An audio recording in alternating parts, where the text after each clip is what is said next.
présente. Elle nous sourit, elle nous regarde. Je vous salue Marie, pleine de grâce, le Seigneur est avec vous. Vous êtes bénie entre toutes les femmes, et Jésus, le fruit de vos entrailles, est béni. Sainte Marie, Mère de Dieu, priez pour nous pauvres pécheurs, maintenant et à l'heure de notre mort. Eh bien, qu'elle bénisse notre rencontre, au nom du Père et du Fils et du Saint-Esprit. Amen. Voilà.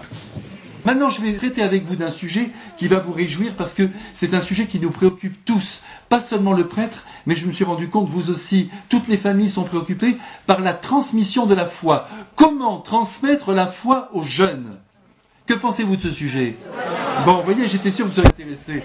Je me suis dit, c'est quand même important. Comment la transmettre et en même temps avoir le maximum de chance pour que la foi puisse passer dans le cœur de l'adolescent, du grand jeune ? C'est pas une petite affaire, ça. Attention, je ne vais pas vous donner des recettes infaillibles, mais des voies d'accès. Et ce sera à vous ensuite d'y réfléchir, de voir avec les vôtres, avec leur psychologie, comment tout cela peut passer. Alors, vous êtes prêts ? On y va. Alors, comment transmettre cette foi ? C'est la terrible question que je pose évidemment à mon propre cœur tous les jours, quand je vois, vous le savez, qu'il n'y a que 1% des moins de 30 ans qui pratiquent en France. Il faut quand même bien prendre la mesure. On dit partout qu'il y a des signes d'espérance. Oui, c'est vrai, il y a des jeunes merveilleux, il y a une jeunesse extraordinaire, on l'a vu dernièrement. Mais attention, c'est une minorité. Moins d'1% des moins de 30 ans qui pratiquent. Ça veut dire que quand ils auront 50 ans, dans 20 ans, leurs petits, il y a de fortes chances pour qu'ils ne soient pas baptisés. Et ça, c'est dramatique. Il faut faire baptiser les enfants. Ça, c'est capital. Un petit enfant qu'on ne baptise pas dans la première année de sa vie, il a très peu de chances d'être baptisé adulte. Il y a 360 000 enfants environ par an qui ne sont pas baptisés. On en récupère 3 000 comme adultes. Donc attention, parce que sans baptême, alors là, bien sûr que Dieu aime tout le monde. C'est évident, mais sans le baptême, la présence de Dieu n'est pas dans l'âme. Donc, il faut se donner du mal, même vis-à-vis de vos enfants, de vos petits-enfants, quand ils décident qu'est-ce qu'ils vont faire pour les leurs. Dites-leur, je t'en supplie, je te demande rien d'autre, mais fais-les baptiser. Et une fois baptisés, croyez-moi, la grâce de Dieu travaille. Alors, pour commencer, pour essayer de réfléchir à cette question de la transmission de la foi, je vous propose de rejoindre avec moi Calcutta, où nous allons retrouver Mère Teresa, qui est là et qui attend des sœurs. Et alors là, il y a un journaliste qui vient vers elle et qui lui demande, il lui dit, ma mère, comment faire pour transmettre l'évangile à la jeunesse ? Comment faire pour donner l'évangile au cœur humain ? Et Mère Teresa répond, mais c'est très facile. Vous aimez une personne. Cette personne vous aime. Vous avez une conviction dans votre cœur. Votre conviction passe dans son cœur. C'est dire que, vous voyez, il faut en quelque sorte comme une grande confiance mutuelle pour que la foi puisse passer. Je ne veux pas dire par là qu'avec vos enfants, cette confiance peut-être n'existe pas, mais la foi ne peut passer que dans un climat de grande confiance. Quelqu'un qui est complètement étranger à la foi, si c'est votre ami, vous avez de grandes chances de pouvoir communiquer à son cœur la foi. Mais sans l'amitié, il va rentrer dans les arguments.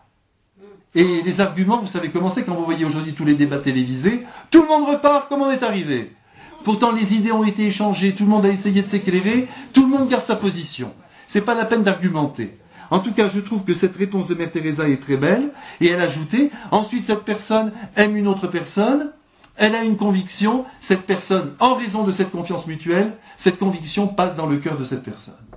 Vous voyez, c'est ça qui est tout à fait extraordinaire. N'oubliez jamais ce mouvement qui repose sur la confiance mutuelle et même sur l'amitié. Quand quelqu'un vous fait confiance, il est d'accord pour ouvrir son cœur et pour vous écouter. Et même si c'est difficile, si réellement la relation est là, eh bien, il y aura des interrogations. Eh bien, je crois qu'en vous ayant dit cela, je vous ai déjà presque tout dit, je vais pouvoir partir. Non, je vais continuer quand même, et je vais vous dire la même chose à travers un très grand apôtre qui s'appelle Don Bosco, un saint que j'aime beaucoup, vous connaissez bien sûr. Il est né en 1815 à Turin, il meurt en 1888. C'est, si vous voulez, en quelque sorte, vraiment le prince de la jeunesse de Turin. Tous ces pauvres gosses qui étaient là dans cette ville pour trouver du travail, parce que vous savez, c'est le début de l'industrialisation de l'Italie. C'est très difficile, tous ces gosses qui viennent des campagnes, il les ramasse, il les loge, il leur apprend un métier, et puis il risque sa vie aussi parce que il ne plaît pas beaucoup, ni à l'État, parce qu'évidemment, il y a ces milliers de jeunes qui le suivent, ni à l'Église, parce que ce qu'il fait, c'est un peu nouveau, et c'est toujours pareil, ce qui est nouveau dérange et provoque de la persécution. En tout cas, ce Don Bosco, lui, vous savez, c'était un grand pédagogue. Il a d'ailleurs mis au point un système pédagogique très fort. J'ai pas le temps cet après-midi de vous en parler, mais je vous assure, c'est quelqu'un de remarquable. Eh bien, Don Bosco disait toujours, écoutez bien sa formule, l'affection fait la confiance, Et la confiance fait l'éducation. C'est magnifique et ça c'est vraiment un principe qu'il ne faut pas oublier. Donc si on ne part pas de l'amour, ça sera très difficile de semer quelque chose dans un cœur. Quand un être vous aime, qu'il est proche de vous, il veut passer dans votre propre intelligence, dans votre propre cœur et aimer ce que vous aimez. C'est normalement, même dans le mariage, je veux dire, enfin même avant le mariage, quand on est fiancé, quand on s'aime, bien normalement, on a les mêmes goûts que celui qu'on a choisi. D'ailleurs, je vous conseille de choisir celui qui pense comme vous, hein, parce que sinon c'est la catastrophe. Et si jamais il ne pensait pas pareil, on peut espérer qu'avant le mariage, ils disent « Écoute ma chérie, j'aimerais bien comprendre pourquoi t'aimes le rouge et pas le bleu. » Et comme ça, ensemble, on essaie d'éprouver une unité de point de vue. C'est quand même une unité de point de vue qui fait l'amitié. Et Don Bosco rappelle que sans affection, il est impossible que l'éducation soit réalisée dans un être. Et c'est pourquoi, aujourd'hui, autour de nous, beaucoup de choses échouent, parce que ce sont des plans quinquennaux éducatifs, mais où est l'amour dans tout ça? Quel sens avons-nous? Quelle affection est partagée entre les professeurs? Vous allez me dire que c'est difficile. Oui, c'est difficile. Mais il n'y a aucune éducation qui peut surgir d'ailleurs que de l'amour. Et il faut bien le comprendre. Ce principe, il ne faut pas l'oublier, il est valable pour les parents vis-à-vis des enfants, pour les amis entre eux, et pour le prêtre, pour la religieuse, le religieux, à l'égard de la personne que nous tous nous rencontrons. C'est l'amour, visible sur un seul regard, sur un simple geste, qui permet à la fois de passer. Une main sur l'épaule, un accueil chaleureux, un peu démesuré, les bras grands ouverts. Mais attention, c'est pas de la démagogie, ça. C'est pas que tout d'un coup on se dit « Attends, je vais l'attraper. Je vais essayer d'être son ami, puis en étant son... » Ah non, Dieu ne bénit pas. Et quelquefois dans les communautés nouvelles, j'entends souvent, ils disent « Oui, allez, on va à travers l'amitié, les liens, c'est bien, on va la voir, lui. » Mais c'est pas négatif ce que je dis là. Mais certains apôtres parlent comme ça. On va bien l'attraper, on va l'attraper. Non, on n'attrape pas, ce ne sont pas des poissons. Il faut aimer vraiment. Si vous aimez vraiment une personne avec vos yeux, vous savez, vous avez une onde d'amour qui descend dans la profondeur du cœur qui vous parle, ça va marcher. Mais si vous voulez l'aimer ou lui donner l'impression que vous l'écoutez, parce qu'aujourd'hui on ne parle plus que d'écoute, ça ne marche pas, parce qu'il n'y a pas l'amour derrière. C'est une méthode, pas de méthode. C'est l'amour la seule méthode. Et par l'amour, mais un amour voulu, un amour désintéressé, un amour qui veut le bonheur de l'autre, à ce moment-là, vous verrez que cette personne s'ouvre. Alors, si, regardez, c'est important ce que je vous dis là, vis-à-vis de vos amis, même vos collègues de travail, si il y a cet amour qui rayonne sur votre visage, cette joie aussi, ne l'oublions pas, hein, parce que la tristesse refoule. Pas l'oublier. Dès que vous avez des mines d'enterrement, c'est fini. Les amis ne peuvent pas se créer autour de vous. Il faut qu'on sente au contraire que vous êtes une source de bien. Ça passe par la joie. Eh bien, si vous avez ces bras grands ouverts, une caresse sur une joue, mais encore une fois, je vous le dis, vous faites ce geste parce que vous aimez vraiment la personne et qu'elle en a besoin. Et puis ensuite, vous ajoutez les paroles, eh bien, à ce moment-là, vous serez reçu. Je le redis bien, attention, parce qu'il faut être bien clair. Ce n'est pas une technique d'approche, une méthode pédagogique destinée à inciter la confiance de l'autre. Pas du tout. Ça s'appelle de la manipulation. On se mentirait à soi-même et on mentirait au sein de la relation. Ou on aime, ou on n'aime pas. Donc il faut que ce mouvement d'amour, enraciné dans la charité du Christ, sorte vraiment du cœur avec spontanéité. Ça vous aide un peu ce que je vous dis là ? Ça c'est très important. Hein. Ne croyez pas que vous allez attraper les gens parce qu'ils vous ont dit « Ah oui, c'est bien ce que tu m'as dit ». Non, ça ne peut venir que d'un amour démesuré. Et d'ailleurs, si aujourd'hui l'évangélisation piétine, c'est peut-être parce que nous, les chrétiens, nous n'aimons pas suffisamment. Mais voyez, mais c'est facile d'aimer. Nous sommes faits pour aimer, ne me dites pas le contraire. Bien sûr, des gens qui vous font du mal, vous ne pouvez pas essayer de créer une amitié. Vous continuez d'être bienveillant. Et vous dites, pardonne-lui, Seigneur. Il ne sait pas ce qu'il a dit, ce qu'il a fait. Et vous en restez là. C'est impossible de reprendre l'amitié avec des gens qui vous ont vraiment blessé. À moins que cette personne se mette à genoux devant vous. Pardonne-moi. Alors à ce moment-là, et bien sûr, si vous refusez, alors là, c'est l'enfer pour vous. Parce qu'un monde où il n'y a plus de pardon, c'est l'enfer. Alors donc, vous voyez, il faut vraiment s'approcher des êtres, mais avec cette onde d'amour. Alors, je reviens sur cette question-là parce qu'elle est importante. Si tous les matins, vous vous dites, ou tous les soirs en vous couchant, si vous voulez que ça travaille, vous vous dites, je vais essayer de donner une onde d'amour à toutes les personnes que je rencontre. Même dans l'ascenseur, partout, bonjour, ils vont ouvrir des yeux comme ça. Mais, parce que maintenant, dans l'ascenseur, s'il n'y a pas un chien, vous ne pouvez plus parler. Hein. S'il y a un chien, vous dites, oui, comme il est beau ce petit toutou, et on s'en sort, oh oui, il a 4 ans. Non, mais c'est une catastrophe. Mais au contraire, bonjour. Mais voyez, Et j'ai écrit dans un de mes livres, je ne me rappelle plus lequel, mais c'est pas très important, encore que, point de vue publicitaire, c'est important. Alors donc, mais écoutez, j'ai écrit cette petite phrase, il ne faut pas l'oublier, le mouvement de l'amour, c'est de s'avancer. C'est pas mal ça, c'est normal, c'est de moi. Alors donc, le mouvement de l'amour, c'est de s'avancer. Donc, vous voyez, vous êtes dans l'ascenseur, c'est vous qui vous avancez. Quelle joie de vous rencontrer, le gars en face. Bon, c'est pas grave. Mais voyez, vous y allez avec les commerçants, avec les amis, avec les enfants, avec les petits-enfants qui arrivent. Dernièrement, j'allais à l'hôpital, vous savez, c'est quand même impressionnant. Il y avait une vieille maman qui était là dans son lit, elle était malade après son opération, donc elle n'était pas en grande forme. Hein. Et puis sa fille est arrivée, bonjour maman. Comme ça, et le caniche lui a sauté dessus, avec des fêtes. Il était largement au-dessus de sa fille. Non mais c'est une catastrophe. Il faut donc qu'il y ait, si vous voulez, vraiment de l'amour dans nos cœurs. Mais vous voyez, un amour spontané. Alors, faisons bien attention de ne pas mentir dans les relations, ni d'avoir un sourire béat toute la journée. Vous savez, vous êtes là, vous souriez à tout le monde, mais il faut que ça veuille dire quand même quelque chose. Parce qu'un sourire, pour qu'il soit reçu, il faut que de temps en temps, il s'interrompe. Parce qu'au moment où il se recrée, à ce moment-là, on sent que c'est sincère. Il faut que le jeune qui nous fasse. Il faut absolument qu'il ait 6, 15 ou 25 ans, il faut qu'il sente que l'amour est là, devant lui, à portée de main. Mais attention, je vous le redis, c'est réel, c'est vrai, vous aimez cette personne. Il faut qu'il sente que cet amour est là et que c'est un amour qui va se décliner sur le regard, j'insiste, sur le geste, mais attention, un amour évidemment qui va jaillir d'un être structuré, habité par la conviction de la foi. C'est-à-dire que devant le jeune, il y a donc un adulte, par exemple, si c'est vous ou moi, qui sait où il va et en quoi il croit. C'est pas tellement qu'il va jouer l'amitié, pour l'amitié c'est bien, je t'aime, parce que maintenant on dit que c'est ça le christianisme. Aimons-nous, c'est vrai que Jésus l'a dit, mais il faut vouloir aussi faire passer le mystère de Jésus qui annonce la vie éternelle, c'est ça la foi. On n'a pas grand-chose à annoncer que cette vie est provisoire, que Dieu nous attend après la mort, et qu'il veut qu'une seule chose de nous ici-bas, c'est que, effectivement, l'amour circule entre nous. C'est ça le christianisme. Oui, c'est pas compliqué, hein. Mais, si vous voulez, ce jeune doit sentir qu'émane de vous comme de moi, mais là, il y a des efforts à faire, hein, parce qu'on a nos blocages, mais il faut qu'il sente qu'émane compréhension, complicité et surtout patience. Beaucoup de patience. Rien ne se fait en une seule fois. Il faut toujours du temps. Regardez, même pour Jésus, ça n'a pas été simple. Il y a des moments où il a échoué. Avec le jeune homme riche, ça n'a pas marché. Le jeune homme est reparti. Et parmi les apôtres, ils n'étaient pas tous merveilleux. Il y a eu des défections quand même. Donc nous aussi, ne prenons pas les choses au premier degré. Tel jeune résiste, tel neveu résiste, ma fille ne veut plus ceci, ne veut plus ça. Attention, ce sont des enfants de Dieu et ils sont en devenir. Donc, patience. L'évidence de l'amour ne doit pas faire un pli. C'est à la fois cet amour, un humus, et le terreau de la transmission de la foi. Et à son sommet, eh bien, vous verrez, les cœurs s'ouvriront. Cette transmission suppose donc la présence de l'amour.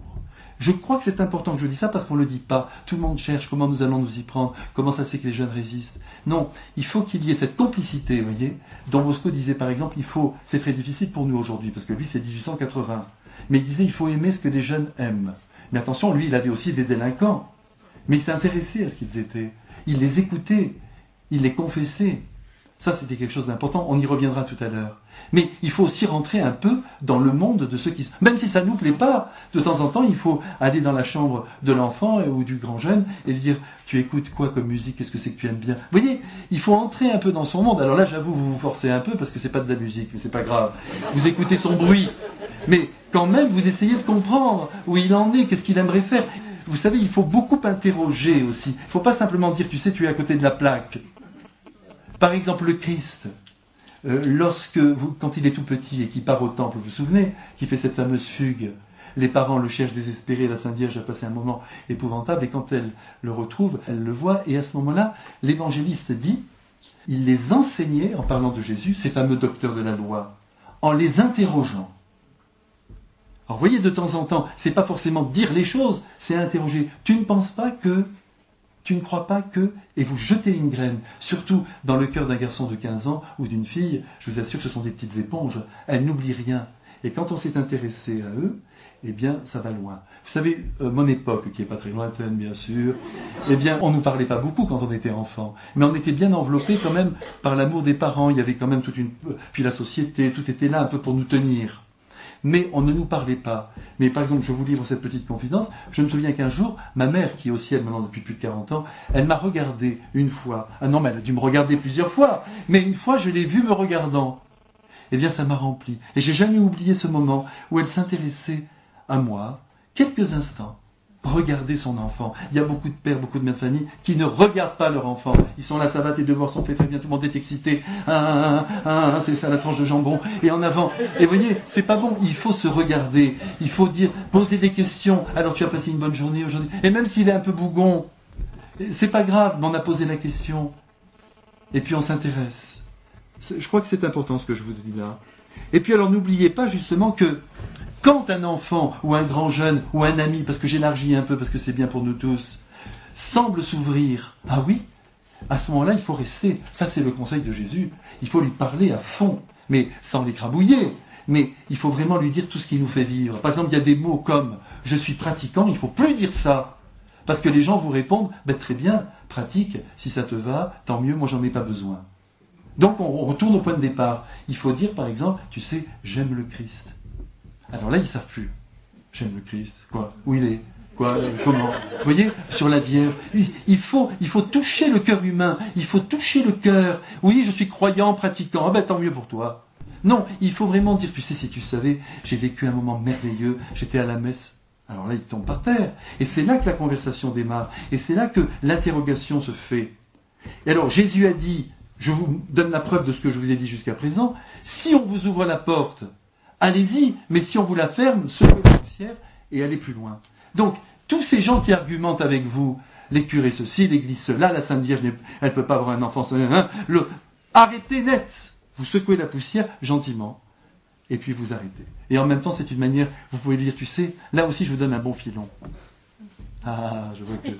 Eh bien, vous lui dites, tu sais, ne lui dites pas, je suis désolé, l'église ceci, ou non, si tu connaissais le pas, n'allez pas dans l'argument. Ça ne sert à rien.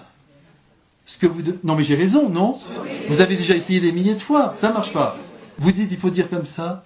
Vous savez, ça me fait de la peine ce que vous me dites là. Que voulez-vous que cette personne en face fasse avec votre peine? Elle n'a pas la main dessus. J'ai beaucoup de peine, ça me fait vraiment souffrir. Je vous assure que tout le monde se calme. Au moins 95%. Il faut aller comme ça, vous voyez, par le cœur profond. En se disant, cet homme, cette femme qui est devant moi, ce jeune, Dieu le veut au ciel, un jour. Mais il a encore du temps. Et quelquefois, une parole comme ça semée ne germera et ne s'arrangera et ne fleurira qu'au moment de la mort. Mais c'est pas grave, elle a été semée. Mais si on ne dit plus rien, c'est fini. Alors donc, vous voyez, cette idée de ne pas argumenter, de secouer la poussière, de dire, bon, écoute, on en parlera une autre fois. C'est trop compliqué parce qu'il faudrait qu'on regarde tout de très près. Là, tu me poses 1000 questions, mais tu vois, tu vas même pas au bout des réponses que je te donne, il vaut mieux qu'on arrête maintenant. Je vous décris des situations, hein. C'est vraiment ce qui se passe. Donc, vous secouez la poussière, mais avec beaucoup de gentillesse, et en même temps, vous le replacez devant son choix. Il devient responsable de sa négation. Et après, on avance.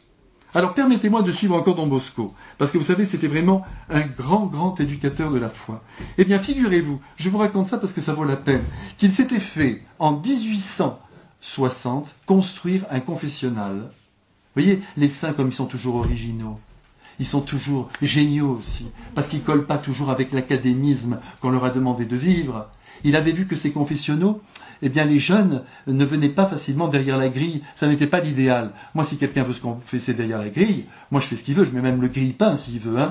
Et puis, à ce moment-là, je confesse. Mais en même temps, quand on a reconnu la voix, quand on sait de qui il s'agit, parce que c'est bien que l'Église préserve l'anonymat. Et l'Église y tient d'ailleurs. Normalement, vous savez que c'est le prêtre qui choisit la direction. Ou la grille, ou devant. C'est lui. Tant mieux, parce qu'il se protège aussi. Hein. Mais en même temps, vous savez, vous êtes là, vous avez reconnu. Je t'ai reconnu. Vous voyez? Donc alors, Don Bosco, voyant la difficulté de cette affaire, qu'est-ce qu'il décide de faire? De se faire construire un confessionnal. Alors, je l'ai vu, ce confessionnal. Eh bien, c'est comme une stalle, vous savez, de moine. Le siège avec 2 accoudoirs et puis 2 petits agenouilloirs. Pourquoi avait-il fait ça? Parce qu'il confessait comme ça, et puis le grand jeune posait sa tête sur son épaule. Voilà, le prêtre père. Ça, maintenant, on ne le dit plus. Mais je suis désolé, nous sommes pères ou nous ne sommes rien. Alors il avait la tête de ce jeune-là qui lui murmurait à l'oreille, je fais ceci, Et Don Bosco, ça allait très vite. Hein. Lui, il était merveilleux pour ça. D'ailleurs, ça doit aller vite, la confession. Il ne faut pas s'étonner. Moi, quelquefois, on me dit, vous allez vite. Je dis, vous occupez pas, ça marche. C'est valide, on y va. Non, mais c'est vrai, parce que c'est rapide, on voit très bien ce qui se passe dans notre vie qui ne va pas, on n'a qu'à le dire. De toute façon, c'est toujours les mêmes péchés. Alors donc, on les entend, il n'y a pas d'originalité, en avant, allez, je connais. Et non, mais le prêtre ne dit pas ça. S'il y a un conseil à demander, le prêtre le donne volontiers. Quelquefois, il faut rester 10 minutes, un quart d'heure. Mais en même temps, soyez heureux, que ce soit pas trop solennel. Quand c'est trop solennel, avant de rentrer, vous tremblez, vous avez les mains moites, qu'est-ce qu'il va me dire ? Et puis là, il commence à vous dire, oh là là. C'est pas ça qu'a voulu Jésus. Je vous rappelle qu'un jour, François d'Assise, qui se promenait dans la campagne avec Frère Léon, c'était un de ses compagnons, il était très simple. C'est ce que Jésus préfère, la simplicité. Mais il tirait une tête d'enterrement. Il lui a dit, Frère Léon, qu'est-ce que tu fais là, nous empoisonner ? Il lui a dit François, va te confesser, reviens tout de suite. Il est allé se confesser, il est revenu, il était tout guilleret, il était content comme tout. Vous voyez ? Alors vous aussi, confessez-vous simplement. Voilà, Père, il y a eu ça, en homme ou en femme. Voilà ce que j'ai fait, voilà, top, terminé. Hop, effacé. On repart. Ça, c'est merveilleux. N'oubliez jamais quand même que la confession nous met dans les dispositions de pardonner à notre tour. Attention, c'est pas simplement passif. Vous recevez des grâces pour vous permettre de vivre comme Dieu. Il vous pardonne pour pardonner. Il vous aime pour aimer. Il faut faire très attention à ça. Hein. Donc normalement, la confession nous renouvelle. Alors lui, il était tout content d'avoir ce jeune sur son épaule et de pouvoir, comme un bon père, et si ce jeune pleurait, le prendre, parce qu'il rassurait beaucoup. Et à la fin, il demandait toujours un petit effort. C'est tout. Tout petit effort, qu'est-ce que tu veux faire comme effort ? Eh bien, je vous assure, moi j'ai suivi cette voie. Pas pour les adultes, mais par exemple pour les enfants, je leur dis, qu'est-ce que tu veux faire comme effort ? Tout de suite, ils trouvent. Je tape plus mon frère, je serai gentil avec ma mère. Tout de suite. Tandis qu'un adulte, j'attends 5 minutes, si je... Il voit pas trop par où passer. Donc, vous voyez, alors, lui, si vous voulez, vous voyez cet amour, c'est ça, je veux en venir ici, cet amour dont Don Bosco, un des saints les plus grands de tout l'univers, cet amour dont il a fait preuve pour toucher le cœur et enfoncer, parce que par le sacrement, vous enfoncez la foi quand même dans le cœur humain. Alors, figurez-vous qu'un jour, non, c'est pour la petite histoire, il était tellement fatigué que tout à coup, alors qu'il confessait, sa tête est tombée sur l'épaule du jeune. C'est lui qui s'est endormi. Alors le jeune était à genoux, il n'a pas bougé comme ça. Et il a gardé Don Bosco comme ça. 2 heures. Et alors, donc lui, devant lui, il avait la pendule, donc ting, ting, il voyait passer, et Don Bosco dormait très profondément, parce qu'il était très fatigué. Vous savez qu'il avait pris la décision de ne pas dormir 1 nuit par semaine, pour pouvoir écrire. Il a fait ça toute sa vie. Mais à 70 ans, quand il est mort, le médecin a dit, il n'a aucune maladie, mais il est usé. On ne peut plus rien faire, quoi. Il est à bout. Je vous conseille pas, hein. Si au cas où ça vous aurait tenté maintenant, parce que je sais que vous écoutez ma parole comme venant d'en haut. Alors donc, il s'est endormi comme ça, il est resté 2 heures, et au bout de 2 heures, d'un seul coup, il s'est redressé. Il a vu, il a dit, mais qu'est-ce qui se passe ? Don Bosco, vous vous êtes endormi. Il y a combien de temps ? 2 heures. 2 heures, mais pourquoi tu ne m'as pas réveillé ? Parce que c'est la dernière fois de ma vie que j'aurai la tête de Don Bosco sur mon épaule. Ça, c'est l'amour, vous voyez, l'amour réciproque, c'est ça. On a peur d'aimer dans notre monde. Et c'est pourquoi nous allons vers des méthodes, on s'imagine que ça va passer par là. Pas du tout. Tout passe par l'amour. Quand vous aimez un être, cet être se transforme. Et ce que vous semez en lui, ça ne bouge plus, en raison de l'amour démesuré que vous avez donné. Mais attention, démesuré, pas un amour avec le chronomètre. J'ai rien contre les psychologues, mais ils vous reçoivent 1 heure. Au bout d'1 heure, je vous ai écouté. Au revoir. Non, mais il vous aide aussi. Mais c'est chronométré. Et puis ça fait tant. Hein, ça aussi. Tandis que là, vous voyez, vous devez... C'est comme une mère de famille. Il faut le temps qu'il faut pour aider son enfant. Mais en même temps, ça part toujours de l'amour. Même si on est énervé, même si on est agacé. Et de temps en temps, quand on a l'impression que l'enfant ne comprend pas ce qu'on lui dit, il faut arriver à lui dire, est-ce que tu sais que c'est parce que je t'aime que je te dis ça ? Mais regarde-moi bien dans les yeux. Regarde-moi quand je te parle. Alors il vous regarde. Je t'aime profondément. Alors c'est pour ça que je veux pas que tu partes d'ici sans que tu aies compris cette affaire. Mais il faut toujours qu'ils sentent cette source d'amour. Quand je vois des enfants, j'en ai encore vu un l'autre jour, insultés par ses parents. Le père le traite de tout. Ce sont des enfants qui auront des grandes séquelles plus tard.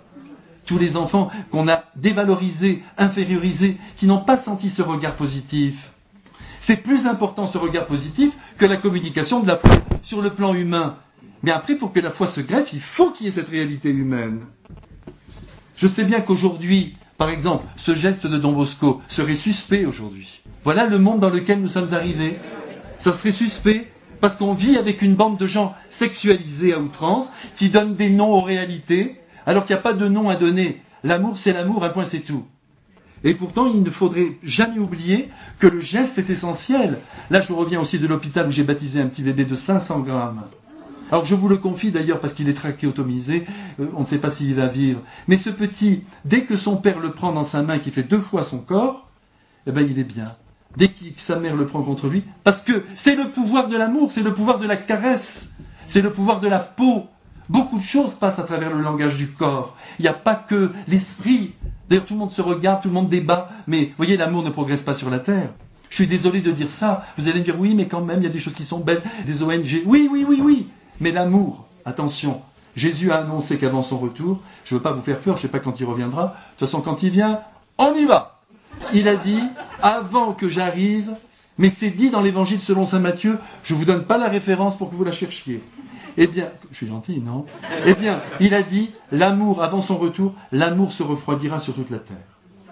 Et je suis désolé, mais lorsque j'étais enfant, c'est-à-dire l'année dernière, je vous assure, la petite dame du 2e, qui était toute seule, on lui descendait sa soupe. On lui amenait une cuisse de poulet. Maintenant, tout le monde est dans son petit univers, coincé dans son égoïsme. Parce que quand on enlève le christianisme, on déshumanise. Voilà la vérité.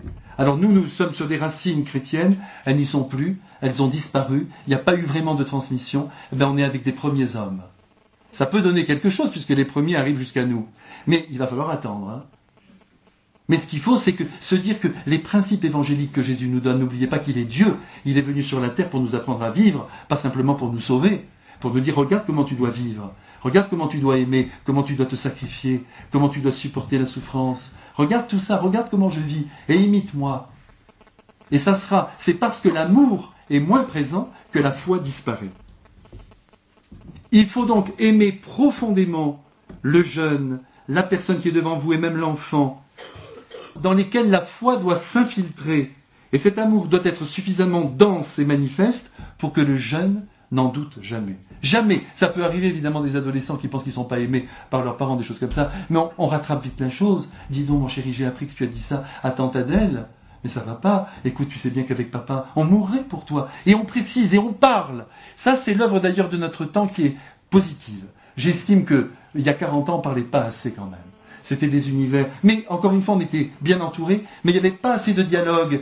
Il y avait beaucoup de tabous, on ne parlait pas. Donc on manquait de connaissances. Mais aujourd'hui, il ne faut pas avoir peur de parler aux enfants, mais de leur dire vraiment, et surtout, l'immense amour qu'on leur porte de temps en temps. Vous voyez par exemple, des pères de famille, j'en connais, dont les enfants ne veulent plus les voir, parce qu'ils ont divorcé, parce que la mère part derrière. Peut-être, dis-tu, c'est ton père. Hein. Eh bien, ces pères, quelquefois, se laissent prendre au jeu. Ils disent, ma fille ne veut pas me voir. L'autre jour, j'ai vu un père de famille, sa gosse, elle a 5 ans, il dit, ma gosse ne veut pas me voir. J'ai dit, mais c'est pas normal, une enfant de 5 ans, elle ne doit pas te diriger. Prends-la dans tes bras, dis-lui, mais papa a besoin de te voir. Je veux te voir. Viens. Et puis on l'amène au manège, et puis on fait quelque chose, enfin. Mais un enfant de 5 ans qui ne veut pas voir son père, c'est pas normal, ça. Mais alors, si on lâche, on dit, que voulez-vous?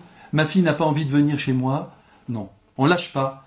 Et si vous allez à la porte de l'école, et que vous voyez votre petit même 1 minute, d'abord vous le réjouissez, même, vous savez, quelquefois on dit, vous ne devez pas le voir, en instance de divorce. Vous y allez, tous les jours, 1 minute. Je vous assure qu'il ne vous dira jamais à 18 ans que vous l'avez abandonné. Mais il y a d'autres gosses qui diront, oui, mon père, il ne s'est jamais occupé de moi.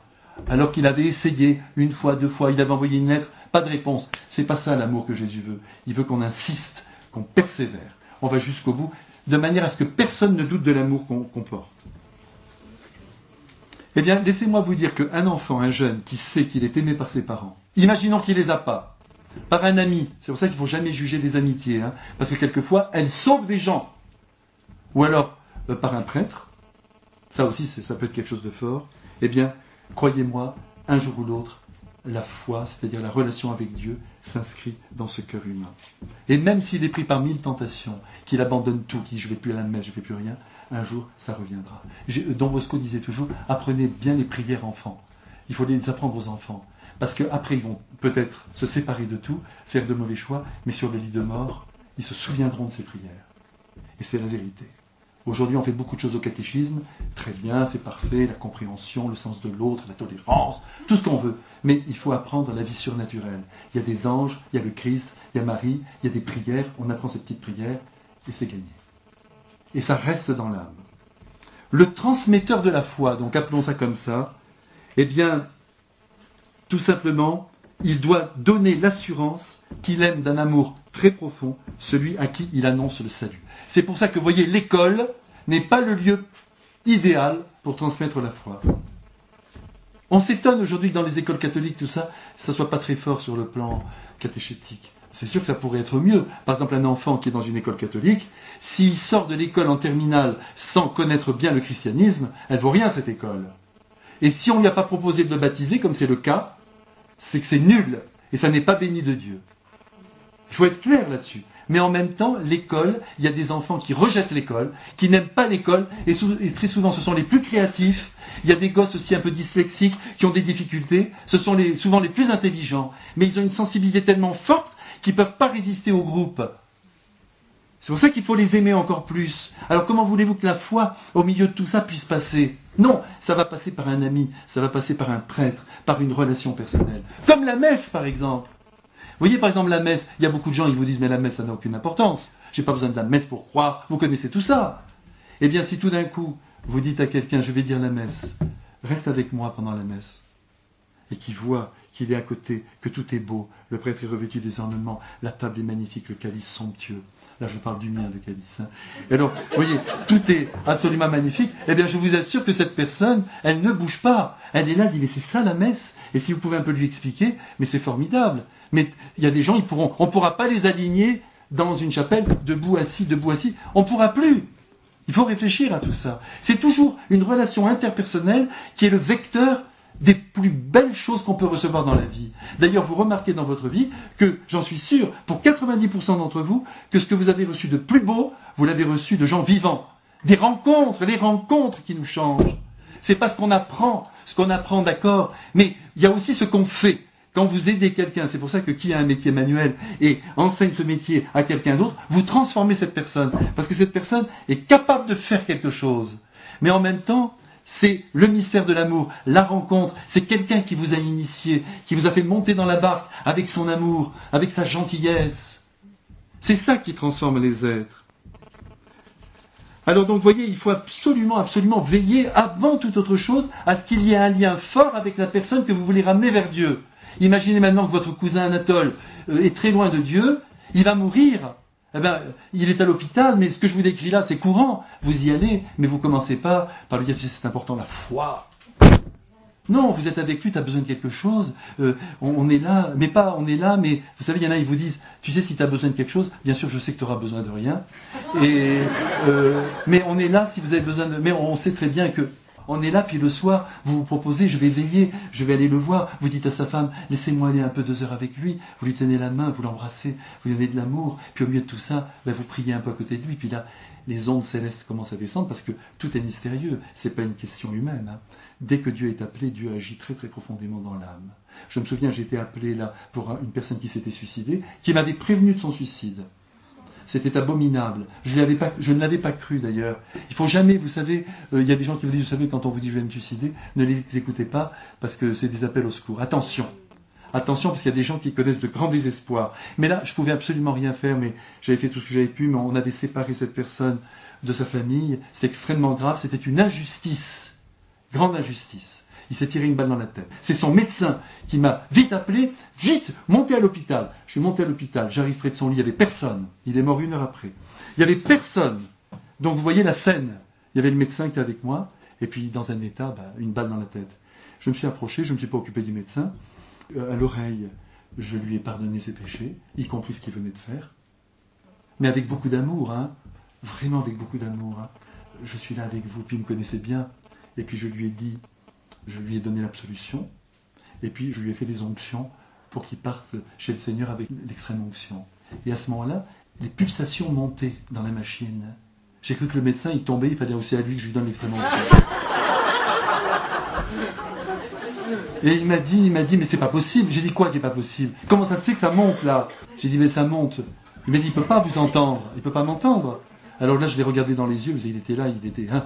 J'ai dit, mais la question, c'est pas de savoir s'il entend, c'est est-ce que Dieu peut rejoindre son enfant? Eh bien ça, oui. C'est pour ça qu'on peut donner l'extrême onction, même la communion, à des gens apparemment inconscients. Faire très attention avec les dons de Dieu. On n'a pas le droit de les retenir, il faut les donner. On les donne et puis Dieu s'arrange avec cette personne. Même après la mort, 2 heures après la mort, on peut donner l'extrême onction.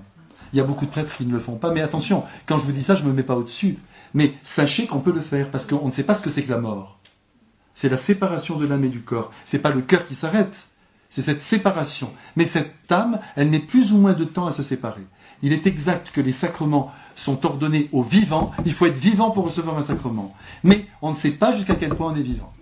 Tenez, je vous raconte une autre histoire. Vous m'en voulez pas, on a l'après-midi devant nous, alors. Hein? Ouh là là. Oui, donc, je vous explique. Là, c'est une dame, on vient me voir un jour, là où j'étais, on vient me voir, on me dit, ma sœur vient de mourir. Quel âge avait-elle? 40 ans. Alors, donc, on la garde à l'hôpital, mais cet après-midi, on va l'opérer pour lui enlever ses organes, pour sauver d'autres personnes. Très bien, je dis, mais alors il la garde, mais il dit, il la garde dans sa température, mais elle est morte, quoi. Et moi, je ne sais pas ce qui me prend, je dis, mais elle est quand même là-haut, chaude, dans ce lit, j'y vais. Alors je monte, les médecins l'accueillent, oui, c'est pourquoi, je dis, laissez-moi lui donner les sacrements. Il me dit, mais bon, si vous y tenez, je rentre, il y avait sa famille, elle était là, immobile, morte. Je prends les huiles saintes, et je commence absolution, elle était là immobile, puis et puis je suis parti. Un petit peu gêné, parce que c'est tellement mystérieux cette affaire. Personne qui meurt, mais qu'on maintient, pour pouvoir retirer ses organes. Ça n'a pas loupé, à 2h30 d'après-midi, les parents m'appellent et me disent, elle est vivante. Ils allaient l'opérer, ils allaient enlever, quand tout d'un coup ils ont trouvé des connexions cérébrales. Elle était vivante, elle a reçu validement les sacrements. Et elle est morte le lendemain. Mais, c'est pour ça qu'il faut faire très attention. Et que, même une fois que la mort est déclarée, il faut attendre, il faut qu'il y ait les 3 choses. Électrocardiogramme plat. Je vous dis tout ça parce que ça pourrait vous servir. Le cœur arrêté et la rigidité. Tant que ces 3 éléments ne sont pas réunis, la personne n'est pas forcément morte. Et là, vous pouvez agir, c'est pour ça qu'il ne faut pas parler à côté. Ou alors pour prier. Donc, si vous voulez, ce qui compte, vous voyez, c'est de sentir que Dieu va agir lui-même. Il ne faut pas que vous imaginiez que c'est votre inventivité qui va permettre à Dieu de passer dans le cœur de votre adolescent. Vous faites tout ce que vous pouvez. Vous mettez cet amour, vous essayez de lui faire comprendre, et en même temps, vous laissez agir Dieu. Voilà qui est très grand.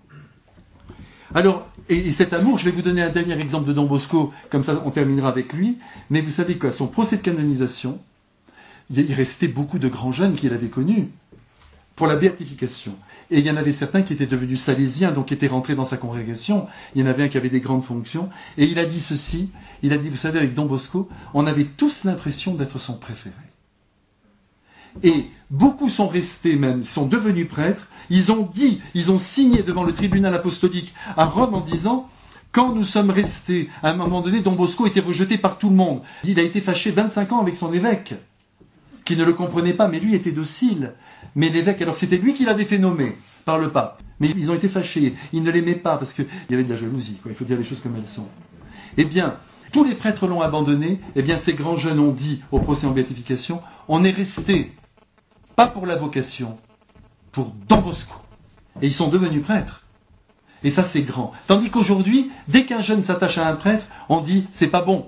Attention, c'est à Jésus ou au prêtre? Ou quand on va dans une paroisse, c'est pour le prêtre ou pour Jésus? Non, mais on n'est pas chez les anges, là, on n'est pas désincarné. Par exemple, vous êtes pour le mariage, mais quand même, vous choisissez. Vous voyez ce que je veux dire? Tout d'un coup, c'est tout à fait normal. Vous pouvez dire, oh, la femme, mais il en faut une qui vous plaise. Non, mais je veux dire...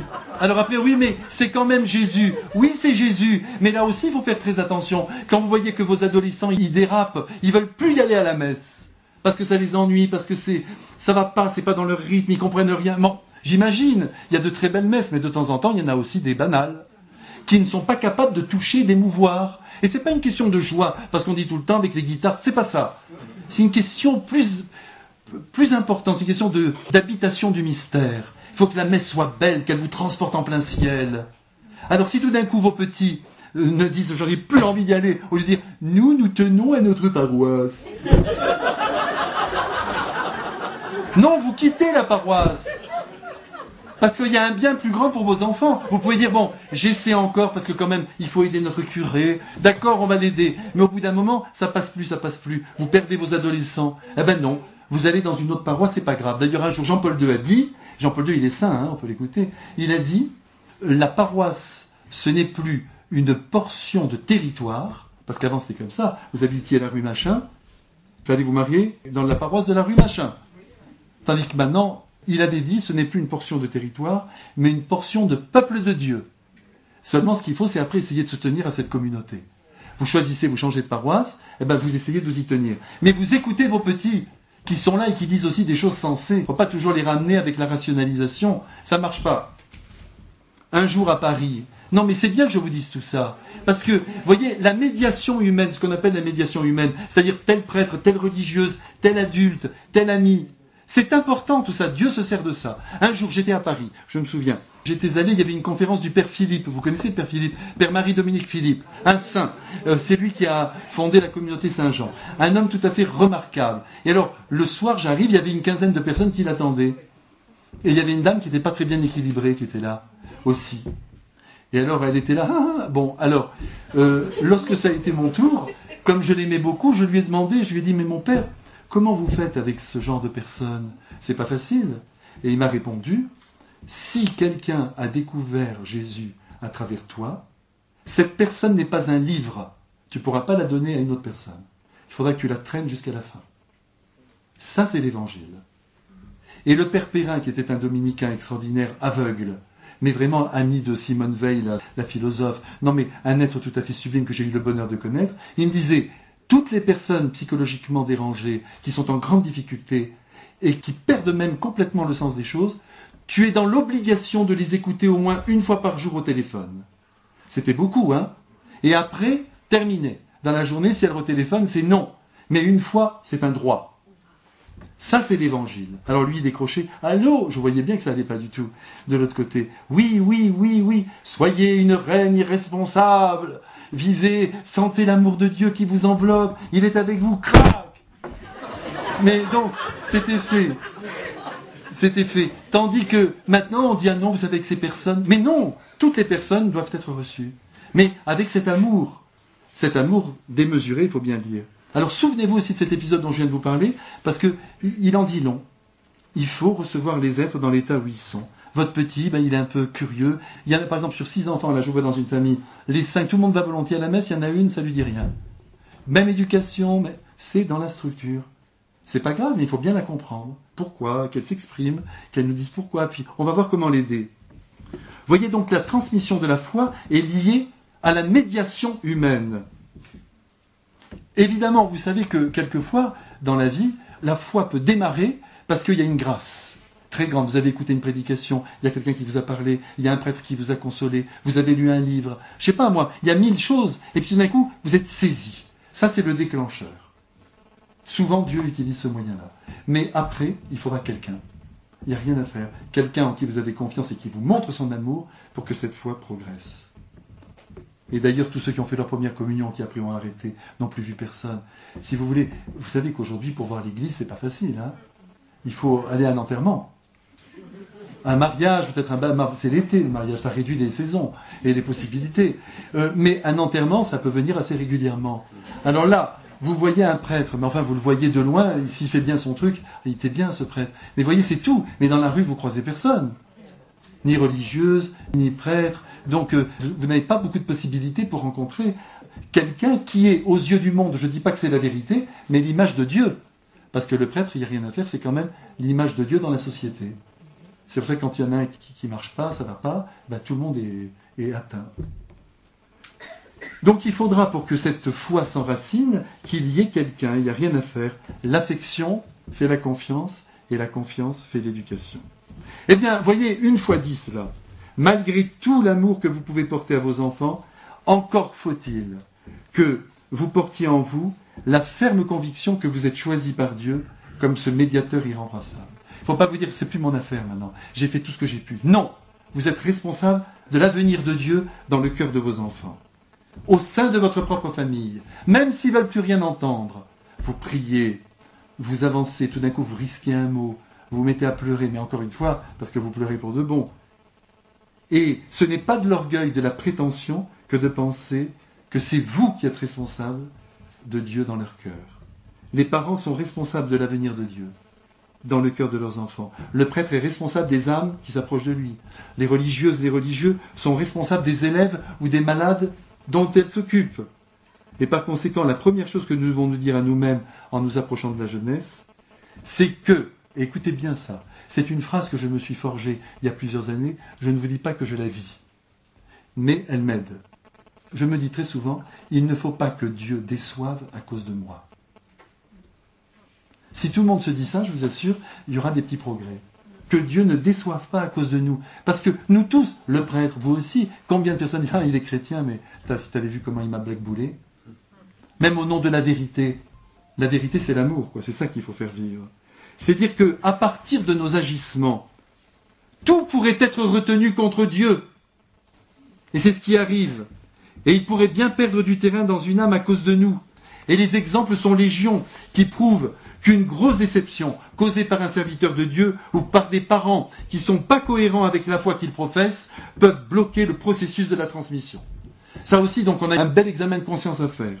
Je vais vous en citer un d'exemple, mais je le choisis entre 1000.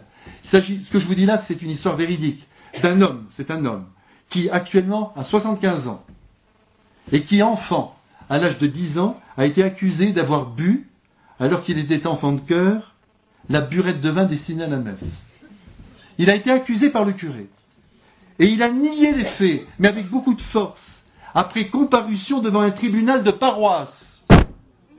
Ils l'ont mis là. Alors, maintenant tu vas te dire la vérité. Ça ne peut être que toi, tu étais dans la sacristie. Non, non, il s'est battu. Et puis son curé en a fait une histoire monumentale, et il ne l'a jamais cru. À 75 ans, il soutenait toujours qu'il n'avait pas bu. Mais c'était fait. Et dans le cœur de cet homme, c'était terminé. L'Église n'était pas du côté de la vérité, et encore moins de la justice. Vous voyez, un petit fait de rien du tout. C'est pour ça qu'il ne faut jamais, quand quelqu'un vous dit, vous savez, je ne peux pas tout vous dire, mais j'ai vécu quelque chose de très difficile, et il faut comprendre. On ne peut pas remonter facilement dans une voiture où il y a eu un accident. Hein. Donc, beaucoup d'indulgence, mais en même temps, de se dire, si je vous dis tout ça, c'est parce qu'il faut que nous comprenions tous, vous comme moi, la responsabilité qui est la nôtre. Si, par exemple, vous êtes complètement incohérent, je ne sais pas, vous insultez quelqu'un devant votre fils, alors qu'il sait que vous êtes chrétien, que vous ne devez pas vous conduire comme ça, eh bien, à ce moment-là, vous demandez pardon, et c'est gagné. Attention, il ne s'agit pas d'être parfait, mais il s'agit de montrer que vous vivez selon l'Évangile. Si le témoin est crédible, eh bien, la foi sera jugée positive. Mais il faut que quand même le témoin soit crédible, malgré ses fragilités, malgré ses failles, mais vous sentez qu'il est vrai, qu'il est aimant, qu'il se donne. Nous avons donc une grande responsabilité. Alors, il y a aussi d'autres dangers. Par exemple, si vous êtes trop exalté, ça peut arriver parfois. Oui, j'ai fait une retraite. Ah, le Christ était... C'est vrai, c'est sans doute vrai. Mais si vous passez la journée à le raconter à tout le monde dira, ben, elle a eu de la chance, mais moi je ne l'ai pas eu. Et puis alors, vous savez, c'est important, les retraites, il faut aller en récollection tous les mois. Alors les gens, comment voulez-vous qu'ils montent dans cette barque? C'est trop compliqué. Il faut qu'ils puissent s'identifier à vous. C'est là qu'il faut leur dire, Jésus demande peu de choses. Il demande l'amour, il demande la prière, parce que qu'on soit relié à lui. Quelle prière? Tes mots à toi. Vous commencez comme ça. Tes mots à toi, dis-lui que tu l'aimes. Tenez, je vous raconte une histoire. Vous savez que... Je vous embête pas, non? Bon, alors, vous savez que Sainte Brigitte était une fille admirable, puisqu'elle est devenue sainte. Une grande sainte, une grande mystique. Et elle aimait prier dans son lit. Donc, elle se mettait dans son lit, et puis elle priait, Seigneur Jésus. Elle avait raison, parce que Jésus a dit prier sans cesse. Il n'a pas dit prier bien. Jamais il a dit ça. Tous ceux qui disent je prie mal, bon, ben, c'est pas le problème. Ce qu'il faut, c'est prier. Être uni à Dieu. Alors elle était là, puis dans son lit, on est bien dans son lit. Oui, quand même, hein. Alors elle est là, puis Jésus, comme je vous aime, et tout. Et puis elle lui parlait. Thérèse de l'Enfant Jésus aussi aimait beaucoup prier dans son lit. Parce qu'à force de vouloir prier à genoux 3 minutes, on prie 3 minutes. Tandis que là, ben, on prie dans son lit, on prie en épluchant les carottes, on prie. On est uni à Jésus. Je t'aime très fort, Jésus. Vous voyez une phrase comme ça dans la journée, en descendant la poubelle. Je t'aime très fort, Jésus, ça a du prix, hein. Ça a beaucoup de prix. Ce sont des prières magnifiques si elles viennent de la profondeur du ventre, plus que tout ce qu'on pourrait faire. Et alors si on lit des prières, il faut les intérioriser, parce que sinon ça vaut rien. On lit la prière, il faut toujours savoir à qui on parle et ce qu'on dit. Parce que sinon, Ou alors c'est le chapelet, par exemple. Alors ça, c'est tout à fait différent. Quand il y a des prières répétitives, on donne le temps. Alors par exemple, on ne peut pas être présent à 50 Ave Maria, je vous salue Marie pleine de grâce, mais on est avec elle. Vous voyez, on est avec elle, et puis tout d'un coup, il y a quelques mots qui jaillissent, une pensée, et on arrive pendant 20 minutes à être avec elle. Ça, c'est autre chose. Mais si on récite une prière bien construite, il faut faire attention à ce qu'on dit. Eh bien, ces fameuses prières, donc, elles ont une valeur extrêmement grande. Alors, pour revenir à Sainte Brigitte, elle priait dans son lit. Je vous conseille de le faire. Vous acceptez ce conseil de moi? Il n'est pas très difficile en plein carême. Au lit, non. Mais c'est pas grave, si on s'endort, Sainte Thérèse de l'Enfant Jésus, elle disait toujours, ce sont les anges qui terminent mon chapelet. Et alors là, c'est parfait.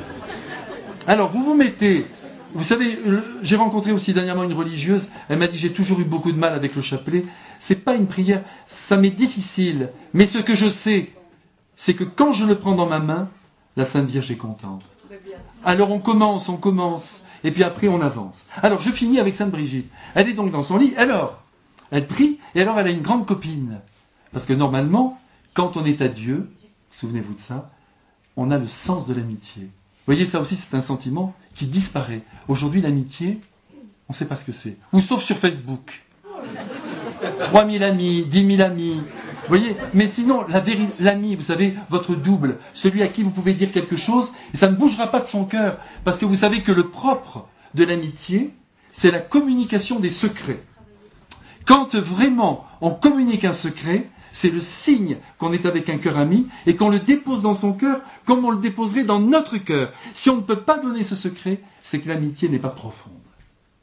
Alors, avec cet ami, Sainte Brigitte, elle lui disait que c'est important d'être unie à Dieu. Et alors, malheureusement, cette fille, elle, c'était pas du tout dans son lit. Elle se mettait à genoux, elle se jetait par terre. Seigneur, où êtes-vous? Schrac. Elle s'envoyait quelques coups de fouet. Elle était là. Non, mais c'était l'époque, c'est l'époque. Hein.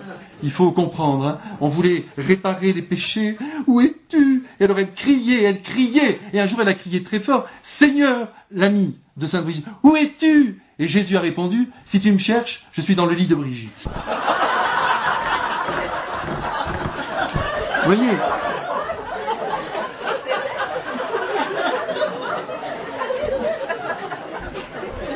Donc, vous voyez, donc il faut comprendre il faut que notre christianisme respire aussi, vous voyez?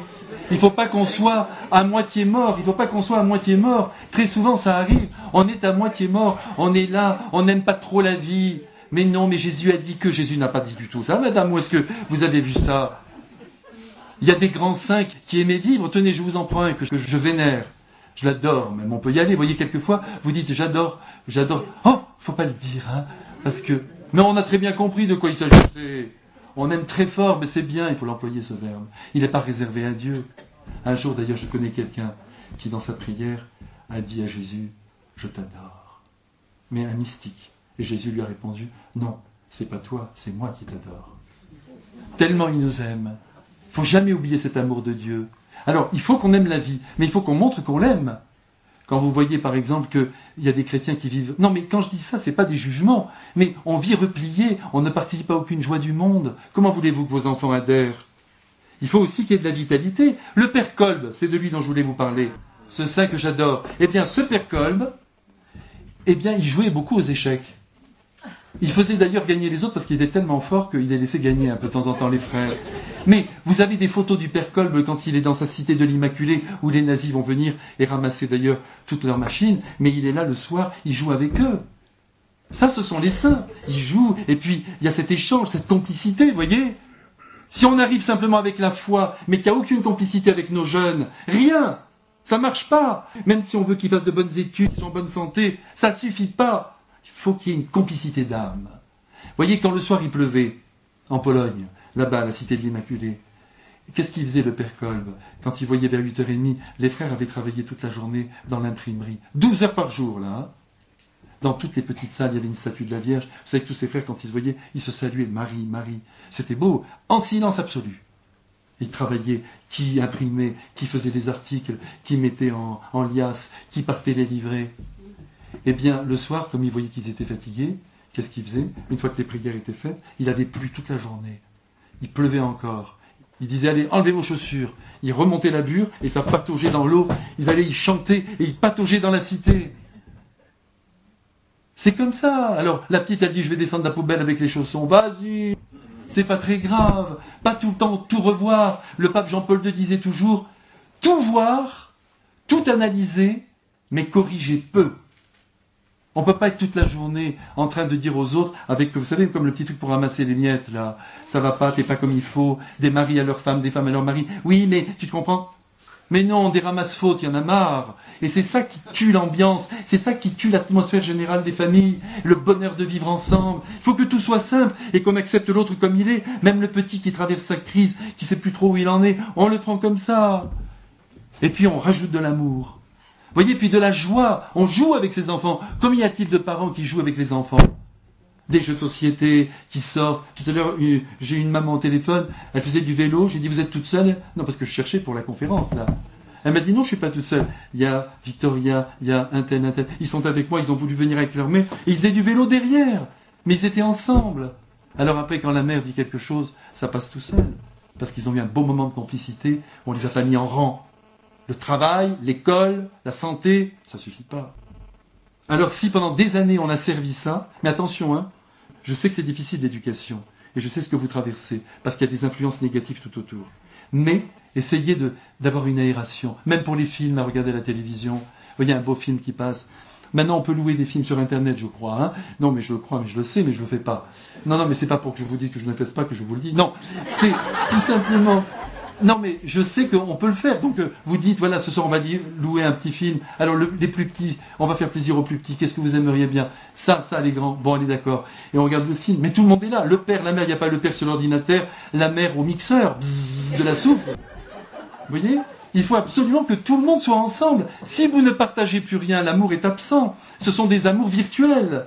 Alors après, on accuse les gosses que tout le monde est dans sa chambre. Mais préparons quelque chose pour que tout le monde se réunisse dans le salon. Donc, le soir, on regarde un beau film, c'est pas très grave, on se couche un peu plus tard, ça fait la vie, ça. Et puis les gosses, ils parlent. C'est ça qui est beau. Ils parlent, ils sont là avec vous. Et puis, tout d'un coup, il y a une image qui va pas trop.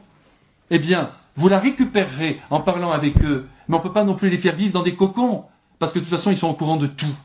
Et s'ils font tout dans votre dos, c'est pire. Il vaut mieux dire, regarde mon chéri, je vais t'expliquer. Ceci, ça, c'est pas très bon. Ça... Mais voilà, ça se fait, on est ensemble. Et là, c'est la construction de la personnalité et c'est la construction de la foi dans le cœur humain. Donc, il faut arriver à avoir une vie ensemble. Vous allez peut-être me dire alors si on n'est pas parfait, si on ne vit pas comme ça, on ne peut pas être crédible. Alors, je vous dirais paradoxalement que les choses ne se jouent pas sur votre perfection, comme sur la perfection du prêtre, hein, je vous l'ai dit franchement. C'est pas comme ça que ça marche. Mais plus précisément dans notre manière de réagir aux défauts qui nous oppressent. On a tous des défauts. Si maintenant je vous demandais à chacun quel est votre défaut central, le défaut de cuirasse, normalement chacun d'entre vous devrait pouvoir au moins en donner un. Dire voilà moi, ma faille, c'est ça. Et là, il faut être vigilant. Par exemple, imaginons qu'un père de famille se dit très chrétien, mais par exemple, il est sujet à la colère. Il y a des êtres comme ça, très nerveux. Mais attention, la colère est une bonne chose, c'est une passion. Il faut simplement leur donner. Mais si on n'avait pas la colère, on ne pourrait pas lutter contre l'injustice. Il ne s'agit pas de devenir des guimauves, des loukoums. C'est bien parti. Non. Donc vous comprenez, il faut vraiment se dire que cette colère, il faut bien l'utiliser. Alors tout à coup, on s'est mis en colère, on a exagéré. On a pris le petit et on lui a dit, on a été trop violent alors que ce n'était pas tout à fait lui qui était en cause. Ça arrive, ça. Eh bien, on s'approche près de lui, pardonne-moi. Je t'ai parlé de manière trop forte. J'ai exagéré mes propos. Et les enfants percevront l'immense qualité de leur père. Vous voyez, il ne faut pas d'orgueil, là. Il ne faut pas de fierté. Des parents qui ne demandent jamais pardon à leurs enfants, il y a un problème. Et plus tard, ils verront, s'ils font comme ça, le grand profit que leur enfant en a retiré. Comment l'Évangile raccommode le vêtement abîmé. Et ils en seront touchés, et la foi se transmettra. En revanche, il va de soi que si, par exemple, le père est d'un orgueil démesuré, ça arrive, moi, de toute façon, et puis il y va devant sa femme, il n'hésite pas. Là, il est seul, il a son public, il y va, devant lequel tout le monde doit plier aussi. Hein, ça, c'est pas facile, hein. Ou que la mère, très chrétienne par ailleurs, s'emporte. Parce qu'il y a un peu pour les hommes, un peu pour les femmes, hein, aujourd'hui. Elle dit du mal de son mari. Ça arrive même quelquefois devant l'enfant. Ça, c'est détestable. C'est terrible. Ou alors, elle se conduit de manière superficielle. Eh bien, les enfants s'éloigneront de l'Évangile. Ils diront... Non, ils sentiront. Alors que vous savez, surtout les mères, laissez-moi vous dire une chose, parce que croyez le confesseur que je suis, Tous vos enfants, quoi que vous ayez vécu, ils vous mettent sur un piédestal. Les mères, c'est sacré. Alors si tout d'un coup leur mère déchoit, c'est une très grande souffrance intérieure. C'est pour ça qu'il faut être vigilant. Et que par exemple, si vous avez été amené à divorcer, ce sont des choses qui arrivent dans la vie, parce que c'était très difficile, parce que c'était pas possible. Il faut jeter la pierre à personne. Il faut bien comprendre les situations de chacun. C'est ce qu'a fait Jésus. Et c'est ce qu'il demande à tous ses enfants. Eh bien, avant de refaire votre vie, comme on dit aujourd'hui, ne mêlez pas trop les enfants à tout ça. Voyez un peu dans votre cœur, voyez ce qui advient, mais pas trop au milieu, parce que vous les abîmez, ils disent comment ? Maman avec un autre homme, vous les troublez. Faites de votre côté, voyez, mais ne mêlez pas les enfants. Ne recommencez pas, oh, tout est normal, tout va bien. Pas du tout. C'est très difficile pour les enfants, faites attention. Il faut que nos jeunes rencontrent des adultes mettant en œuvre jour après jour la sagesse du Christ, et qui, bien que faillibles, se reprennent toujours. Vous voyez, c'est pas une question de perfection. Il faut être capable de dire, là je suis allé trop loin, pardonne-moi mon chéri, ça ne va pas. Cette volonté de réajustement intérieur à partir de la sagesse de Jésus est le suprême témoignage que nous devons donner à nos enfants. Vous ne devez pas donner l'exemple d'un parcours sans faute, parce que c'est faux. C'est encore un masque. Comme disait Sacha Guitry, bas les masques. On fait tomber les masques. Ça, c'est l'amour, ça. Quand vous aimez un être, vous ne cachez rien. C'est la vérité. S'il y a du mensonge, c'est que le démon est derrière. Il y a un deuxième aspect qui m'apparaît essentiel à la transmission de la foi, c'est celui qui consiste à manifester le mystère de la présence de Dieu. Je dis bien le mystère de la présence de Dieu, notamment par le témoignage d'une vie de prière authentique. Quand vous voyez, par exemple, un père ou une mère de famille qui prie intensément, votre enfant vous voit, mais vraiment tout d'un coup, mais vous ne l'avez pas fait exprès, il me voit, dis-moi quand il arrive. Non, mais c'est vraiment profond. C'est vraiment profond. Vous êtes là et vraiment vous priez profondément. Il surprend cette prière. Ou même à l'église, il vous voit. Eh bien, je vous assure qu'il va comprendre qu'il y a un mystère. Un jour, un des pères abbés d'un des plus grands monastères de France, il a raconté que quand il était adolescent, il allait à la messe avec sa mère. Et à la fin de sa messe, sa mère, elle se mettait en action de grâce pendant 15 minutes à la fin de la messe. Donc lui, il est devenu père abbé quand même. Hein. Donc, il était à côté de sa mère, et puis sa mère priait, et un jour, il n'en pouvait plus, il a dit « Maman, allez, on a eu la messe 1 heure, on rentre ». Elle a dit « Attends mon chéri, je suis en train de parler à quelqu'un ». Et lui, il a dit « Ça a été radical ». Il a compris que c'était ce lien, que ce n'était pas le devoir d'être catholique, d'être là, c'est important de remercier. Vous voyez, toujours on rationalise. Non, c'est le cœur à cœur avec Dieu qui fait toucher Dieu. Alors, vous voyez, je me souviens d'ailleurs un jour, il faut faire très attention, il faut vraiment présenter le monde surnaturel, vous comprenez ? Le monde surnaturel, c'est pour ça qu'il faut beaucoup parler des apparitions mariales. À des enfants qui résistent, il faut leur dire, tu sais que la Vierge est apparue là, il va peut-être faire comme ça, mais attention, devant des évidences, vous racontez Marthe Robin, une femme qui n'a pas mangé pendant 50 ans. Même François Mitterrand était devant Marthe Robin, très très étonné. Ça le perturbait. Il a demandé à Jean Guiton, était-ce possible ? Vous voyez ? Donc il faut présenter le monde surnaturel, pas la morale catholique. Parce que c'est compliqué la morale catholique. Parce que Jésus nous a compliqué la vie. Il est très subtil. Une prostituée n'est pas forcément une prostituée. Un voleur n'est pas forcément un voleur. Vous n'avez pas le droit de juger, c'est clair. Parce que lui seul peut descendre dans l'intention des personnes. Eh bien, vous voyez, il faut vraiment se dire que c'est ce monde surnaturel. Je me rappelle un jour, j'étais à Tarbes. Je vous embête pas avec mes histoires. J'étais avec un prêtre, on marchait tous les deux. Lui, il était encore... Moi, je serais plus... J'étais en prêtre, bien sûr. Et puis, on avance. Il y a un grand jeune qui vient vers lui. « Père, vous me reconnaissez pas ?» Il dit, tu sais, j'ai eu tellement d'élèves à l'aumônerie. Ben, j'étais à l'aumônerie. Et alors, figurez-vous que ces derniers temps, je suis très préoccupé. Et ça tombe bien que je vous rencontre. Mais j'étais à côté. J'ai assisté à cette conversation. Il lui a dit, qu'est-ce que c'est ta question ? Il lui a dit, ben, après la mort, qu'est-ce qu'on devient ? Mais attendez, un jeune de 17 ans qui pose cette question, un petit gosse, vous voyez, mais vraiment de nos banlieues, très simple. Après la mort, qu'est-ce qu'on devient ? Il lui a répondu, pense à changer ce monde. Je dis, mais c'est pas la réponse, ça.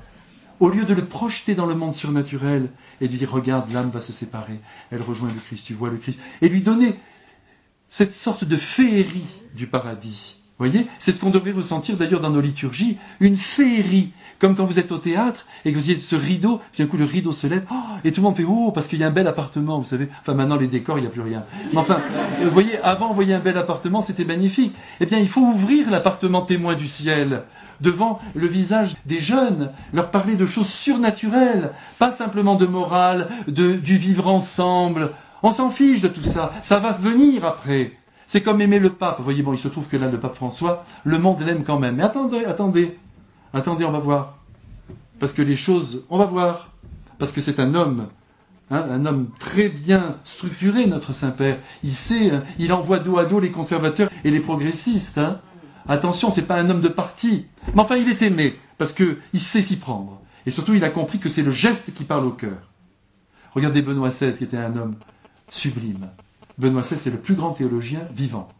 Il avait les meilleures réponses sur tout. Ça n'est pas passé. Parce qu'on n'est plus dans un monde d'intelligence aujourd'hui. C'est pas ça. Et alors François, il passe, il y a une dame qui a fait tomber son sac, il prend son sac, il lui rend, tout le monde applaudit. Vous voyez ? Donc il ne faut pas trop horizontaliser la foi. Vous comprenez quand je vous dis ça ? Amenez vos enfants, par exemple, dans des lieux d'apparition. Mais amenez-les qu'ils soient saisis. La Vierge est apparue sur ce petit chêne. Même s'il est en crise, ça se greffe. Il a quelque chose de réel devant lui. Il n'a pas des idées. Parce que la majorité des gens aujourd'hui qui ne veulent plus croire en Dieu, demandez-leur pourquoi. Moi je le fais de temps en temps. Je dis mais qu'est-ce qui vous gêne ? Puisque c'est un grand cadeau. Un grand cadeau de croire en Dieu, puisque après la mort tout s'arrange. On n'en veut pas. Pourquoi ? Parce qu'ils ont l'impression qu'on va leur indiquer un petit chemin par lequel il faut passer pour vivre sur la terre. Leur liberté, niet. C'est tout le contraire. Là, c'est un très gros quiproquo, parce que Dieu nous laisse libres. On peut vivre comme on veut, dès l'instant où on vit dans l'amour. C'est ça la vérité. Seulement, si notre petit couloir, il est trop à des ornières, c'est fini. Les gens disent, mais écoutez, laissez-nous vivre comme on veut. Vous voyez, c'est un quiproquo, puisque le bon Dieu nous donne toute liberté. Vous voyez, la personne ne nous contraint. Vous venez parce que vous avez envie de venir, vous répondez aussi un peu à son appel, vous conduisez votre vie comme vous voulez, vous faites vos choix affectifs, de vie, d'appartement. Dieu nous laisse complètement libres. C'est ça qu'il faut dire au monde. La seule chose qu'il veut, c'est qu'on soit honnête et qu'on marche sur les chemins du bien. Parce que sinon, on risque notre malheur. Il nous protège contre nous-mêmes. Alors, vous voyez, il ne faut pas trop horizontaliser la foi. Alors, vous voyez, par exemple, pardonnez-moi, je vais encore parler de lui, mais c'est normal, c'est la jeunesse. Don Bosco, quand on lui disait tel garçon est en prison, il vient de voler, là, c'est très grave, puis à ce moment-là, il pouvait être condamné à la peine de mort. Il y allait, et la première chose qu'il faisait, avant de lui dire, mais qu'est-ce qui t'est arrivé, comment ça se fait, tu t'es laissé entraîner, nous on ferait ça. Lui disait, veux-tu te confesser ? Tout de suite, la verticalité. Et il y a beaucoup de gens, je vous assure, si vous leur demandez s'ils veulent se confesser, il ne faut pas leur demander maintenant, il faut le faire. Et ça marche. L'autre jour, j'étais assis à la gare de Lyon, tranquillement. Il y avait une dame qui était à côté de moi. Elle me regardait. Je dis, eh oui. Alors, on était à côté. Elle me dit, vous êtes prêtre, oui, c'est ça. Catholique, oui, catholique. Alors elle me dit, elle était gentille comme tout. Elle me dit, vous savez, moi j'ai abandonné il y a longtemps. Pourtant, je sens quand même que c'est pas facile. Et oui, je commence un peu à lui parler. Et je lui dis, ça fait longtemps que vous êtes plus confessé. Oh ! Alors là, elle m'a dit, alors là, n'en parlons pas. Eh ben, on va le faire tout de suite. Alors, elle a été un petit peu surprise. J'ai dit, ne vous inquiétez pas, je vais vous dire vos péchés. Alors, je l'ai prise, mais c'est très près. Vous savez, ces sièges, ils sont scellés à la gare de Lyon. Donc, c'était assez près. J'ai dit, ne vous mettez pas à genoux. Elle est restée là. À côté de moi, je l'ai prise par le bras. Et puis je lui ai dit ses péchés, parce que c'est toujours les mêmes, comme je vous disais. Je lui ai dit, non, mais je lui ai demandé, vous êtes mariés, quand même un petit peu. Et à partir de là, en 3-4 minutes, hop, elle m'a dit les choses d'elle-même aussi. Et à la fin, je lui ai dit, je vous donne l'absolution maintenant. Vous allez vous sentir libéré. Paf, paf, paf. C'était fait. Je me suis dit, cette femme, on ne sait pas. Mais c'était pas difficile. Quand Jésus dit, la moisson est abondante, elle est toute blanche, allez-y ramasser, c'est la vérité. Vous savez, un jour, je me souviens, j'étais chez les Clarisses à Marseille. Je termine une prédication, la messe, tout. J'avais confessé, c'était fini. À 6h du soir, je sors, j'étais un petit peu épuisé. Je sors sur le pas de la porte, une dame de l'église, elle me dit, vous pouvez me confesser ? J'ai dit, bien sûr, parce que j'ai jamais, en principe. Par exemple, ici, on n'a pas le droit de confesser pendant la messe. Donc, je suis obligé de m'arrêter. Ce matin, ça m'a fait mal au cœur. J'ai pas pu confesser 2 personnes. Mais pendant la messe, il vaut mieux pas, parce que sinon, ça n'arrête pas. Bon, c'est un principe. Mais là, elle me dit, vous pouvez me confesser? J'ai dit, bien sûr, parce que je refuse jamais. Donc, elle se met à genoux devant moi, je la confesse, elle part, 100 mètres plus loin, elle tombe morte devant la porte de sa maison. Quand vous voyez ça, vous dites, le bon Dieu, il sait ce qu'il fait. Une autre femme, on m'appelle, j'avais des rendez-vous l'après-midi, on m'appelle, on me dit, ma mère n'est pas bien du tout, venez père. J'ai dit, écoutez, j'ai des rendez-vous cet après-midi, mais dès que je peux, je viens. C'était 3 heures de l'après-midi. Et j'étais anxieux. Il y a une dame qui vient, je lui dis, je vous reçois juste 5 minutes, mais si vous voulez qu'on parle ensemble, parce que je voulais pas non plus la rejeter, venez avec moi, je vais aller voir une dame qui est très gravement malade, venez. Elle m'a dit, oui, je marche avec vous. Enfin, elle a couru. Hein. Et puis alors moi, j'allais à fond, hein. Tout ce qu'elle me disait, très bien. On y va, on y allait. Je me rappelle d'ailleurs, après je vous finis cette histoire, qu'un jour à la porte de l'église, tout le monde savait m'embrasser à la porte de l'église. Bonjour père, le dimanche. C'était beau, il y avait un flot de 800 personnes qui m'embrassaient. Alors tout le monde disait, vous savez, on est heureux de cette messe, tant mieux. Une dame arrive, me dit, j'ai perdu mon mari, tant mieux.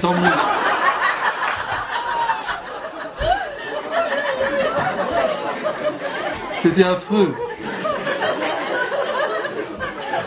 Bon, enfin bref, j'arrive là-bas, tout tremblant, j'arrive à cet appartement. J'arrive là-bas devant la porte de l'immeuble, la dame, elle était avec moi. Donc elle est partie, j'ai sonné, je suis monté, 3e étage, j'arrive, j'ouvre la porte, elle mourait.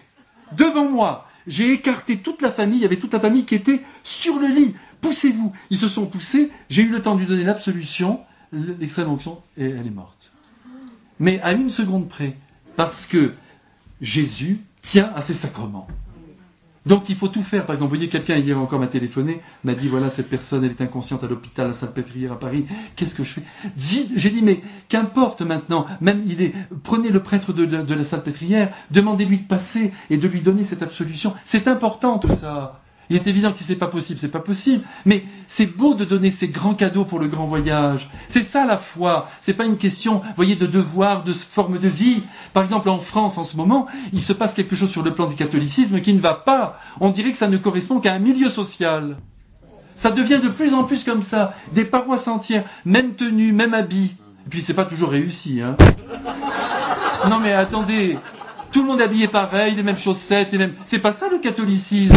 Vous allez dans d'autres pays du monde, je me souviens en Roumanie, il y a une petite sœur qui est roumaine ici, je le dis devant vous, vous arrivez dans un village, c'est la sortie de la messe. Vous croyez en Amérique latine, il y a 4000 personnes qui sortent d'un tout petit village, tout le monde, le maire du village est là, et puis les gens un petit peu plus aisés, et puis d'autres qui sont de bons paysans, tout le monde est au coude à coude. Même en Italie, c'est pareil. Même l'aristocratie italienne, vous voyez, à la fin, ils prennent le gars qui est le concierge de l'immeuble, allez, viens manger les spaghettis avec nous, et on y va. Et en France, tout est...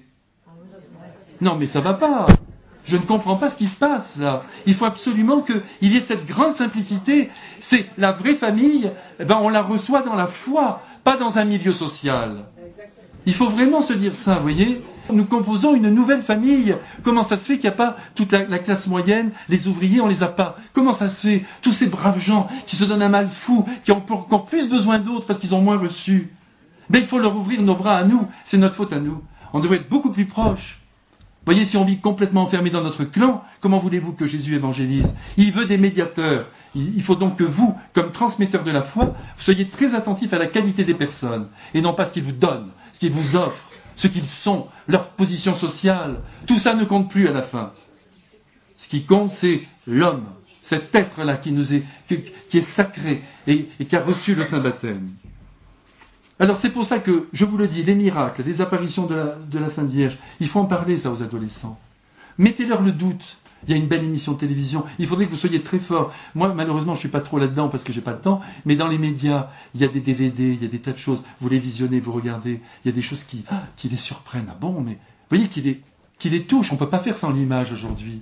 Des films, Allez-y, prenez ces choses-là, pas que les mots. Au fond, il faut que l'âme humaine soit touchée par le mystère de Dieu. Et tout petit, si c'est possible. Par exemple, vous lui dites, la Sainte Vierge est en train de t'écouter. Jésus est là, maintenant. Il t'écoute, tu ne le vois pas, mais il y est. Vous touchez le cœur humain. Mais si vous dites, c'est important la foi, il ne se passe rien. Vous le dites ici, dans le rocher, la Sainte Vierge est apparue. Quand d'ailleurs Jésus disait à Nathanaël, tu es étonné parce que je t'ai vu sous le figuier, vous vous souvenez de cette affaire? Et il lui avait dit, quand tu étais sous le figuier, je t'ai vu. Alors il dit, tu es étonné, tu verras mieux encore. Tu verras le ciel ouvert et les anges de Dieu monter et descendre sur le Fils de l'homme. Et là, il a touché, vous voyez? Il a touché le cœur, il a touché l'imaginaire, il a touché la sensibilité. Il crée dans le cœur de son futur apôtre une attente d'ordre surnaturel. Tu verras les anges monter et descendre. Eh bien, nous aussi, il faut absolument essayer de toucher le cœur. Vous savez, quand par exemple au baptême, je vois que les gens sont un peu dispersés, ça arrive. Les gens sont pas trop... Aujourd'hui, on a eu un très beau baptême. Ben, j'ai essayé de faire ce que je pouvais avec ce que je portais en moi, en les aimant très fort, pour de vrai, pour essayer de voir comment je pouvais communiquer un peu de la foi, que ça soit pas extérieur. Mais par exemple, quand ça m'arrivait que des familles étaient complètement en dehors, ben je parlais de choses très fortes. Par exemple, je disais, vous savez, qu'est-ce que vous voulez, dans 60 ans, il n'y aura plus personne ici. Tout le monde se regardait, oui, c'est vrai. Il n'y aura plus personne. Alors à ce moment-là, on comprendra que le baptême était important. On sera tous morts.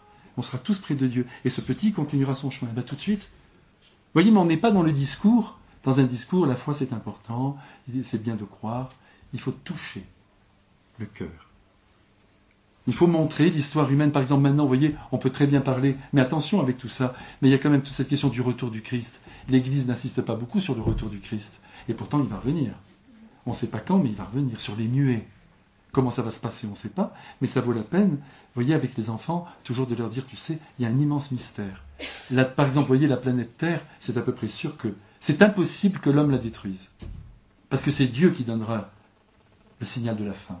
Il ne permettra jamais que nous détruisions toute la planète. Il y aura peut-être de grands bouleversements, mais pas comme ça, parce que c'est sa création, elle est à lui, et c'est lui qui conduit toutes choses. Alors, si on ne peut pas infuser ce fameux esprit surnaturel dans la tête de nos enfants, eh bien, il faut demander à d'autres de vous aider. Et là, par exemple, le prêtre notamment, s'il a ce sens-là, quelquefois, il suffit d'une rencontre avec un enfant, puis ça y est, c'est reparti. Bien expliquer l'Eucharistie, bien expliquer tout ça, mais il y a des enfants, ils rentrent à fond. Quand vous pensez que la petite Anne de Guigné, qui est morte en 1910, vous voyez cette petite fille, j'ai connu sa sœur. Elle était religieuse dominicaine, elle avait 85 ans quand je l'ai connue. Et sa petite sœur était morte à 10 ans. Elle m'avait dit, le problème avec ma sœur, c'est qu'elle est difficilement imitable. Alors que la petite était morte à 10 ans et qu'elle avait 60 ans de vie religieuse. Mais la petite, elle était l'amour même. Mais d'une simplicité, quand elle descendait, ils habitaient à Annecy, ils allaient à Cannes en voiture. Vous imaginez en 1910 en voiture, à 50 à l'heure, d'Annecy à Cannes, ils mettaient 10 heures. Elle disait son chapelet, on lui disait, mais tu es distraite parfois. Elle disait, oui, et qu'est-ce que tu fais? Elle disait, quand je m'en rends compte, je dis mieux. Vous voyez, par exemple, le soir, elle était là dans son lit, c'est ça la foi. Elle était là dans son lit, mais on l'avait éduquée à comprendre la présence de Jésus. Par exemple, elle avait vu que son petit frère avait cassé une assiette ou une poupée. Elle attendait sa mère anxieusement, bien qu'elle avait envie de dormir. Elle l'attendait, et elle lui disait, maman, ne le grondez pas, c'est pas sa faute. Et elle s'endormait. L'amour, quoi. Vous voyez, cet amour tout simple. Ils avaient une institutrice, et alors, de temps en temps, l'institutrice, elle était malheureuse, elle avait des chagrins. Alors, un jour, elle a dit, oh, c'est pas facile. Et la petite de 10 ans lui avait fait un petit mot, comme ça. Elle lui avait écrit, vous pouvez bien supporter un peu, puisque Jésus a tant supporté pour nous. L'institutrice, wow, bon, non. Elle était haute. Non, mais vous voyez, des choses toutes simples. Mais elle avait compris, cette petite. Et quand à la fin de sa vie, puisqu'elle est morte d'une méningite, elle souffrait énormément. Alors beaucoup de personnes venaient la voir et on lui disait, d'ailleurs si un jour vous avez l'occasion, allez à Cannes voir sa petite chambre. Et on lui disait, est-ce que tu pourrais, Anne, prier pour nous? Elle disait, non, pas aujourd'hui, tout est pris. Hein? Tout était organisé, chaque heure, tout était fait. Mais demain, oui. Mais voyez, faire découvrir cette foi, c'est pas l'univers, c'est ce que je voudrais essayer de faire comprendre aujourd'hui, mais c'est difficile. Parce que moi-même, j'ai du mal à bien cerner cette affaire. C'est une question de rencontre avec Jésus. C'est pas une question de connaissance. C'est pour ça que si vos enfants font pas de catéchèse, tout ça, mais que vous vivez profondément de la foi et qu'ils comprennent que actuellement, alors qu'on se parle, tout ce monde surnaturel existe, c'est gagné.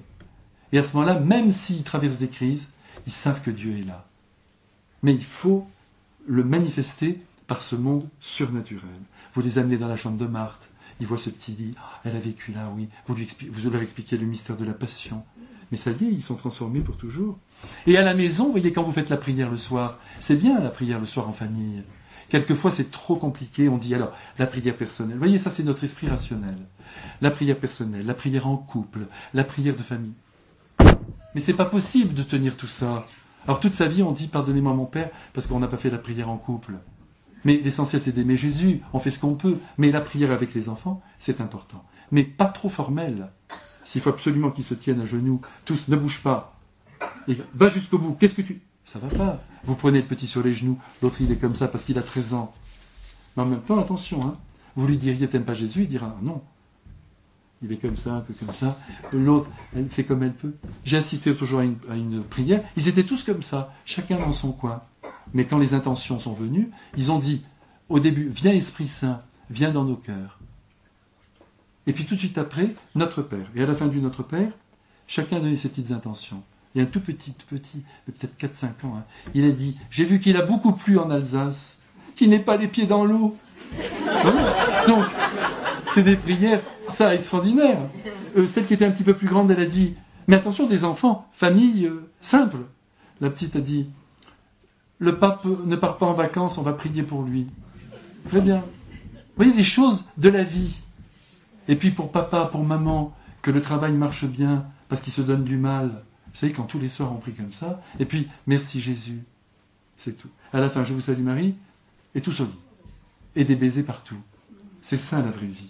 Mais voyez, mais rien de formel, parce que sinon, au bout d'un moment, vous avez ces fameux enfants qui décrochent complètement, et qui font le contraire de ce que vous leur avez dit, pour vous dire qu'ils ne sont pas capables de faire ce que vous avez dit.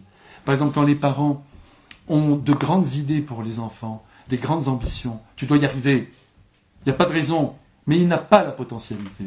Ben celui-là, il risque de se droguer, de faire le contraire, pour dire, parce qu'il n'y arrive pas. Et après, il a de la peine, et comme cette peine, il ne peut pas l'exprimer à l'égard de son père, qui s'est trompé parce qu'il a réfléchi pour lui, sans tenir compte de son enfant, ce petit, il le lui rend, mais d'une manière indirecte et presque inconsciente, en faisant n'importe quoi. Il faut quand même faire très attention. Donc, pas de formalisme dans la prière. Et puis, surtout, en ce qui concerne la messe du dimanche, ça c'est important aussi qu'on se le dise. Alors là, il faut tenir contre vents et marées. Mais encore une fois, en choisissant la paroisse. Mais si un enfant de 15 ans vous dit « je veux plus y aller », vous dites « chez nous, on y va ». Parce que je t'aime profondément, que Jésus vient sur l'autel, il faut que tu comprennes cette affaire. Et vous lui expliquez ce que c'est que l'Eucharistie, ce qui bloque. Vous voyez ce qui bloque, sans nervosité, ni autorité intempestive. Je t'aime tellement que je veux que tu viennes. Maintenant, s'il a 18 ans, c'est autre chose. Mais s'il a 14 ans, c'est vous qui faites les choses. Vous dites, écoute, c'est trop important, tu verras plus tard. Jésus fait tellement pour nous, on peut lui donner 1 heure par semaine. Voilà, des petits arguments comme ça. Mais là encore, il faut voir d'où vient la lassitude. Si le jeune est en crise, s'il ne veut plus se mettre à côté de sa mère ou de son père dans l'église, eh bien, on lui dit, va là-bas, on se rejoint à la sortie. Vous voyez? Mais de l'intelligence, quoi, au fond, de l'intelligence. Mais tout faire pour ne pas lâcher la messe. Hein. Parce que ça, c'est le grand drame de Jésus, c'est orchestré par le démon. Le démon dit, crois en Dieu. Parce que lui, il y croit. Il sait qu'il existe. Mais ne pratique pas, ça ne sert à rien, tous ces gestes. Et là, il sait qu'il le tient.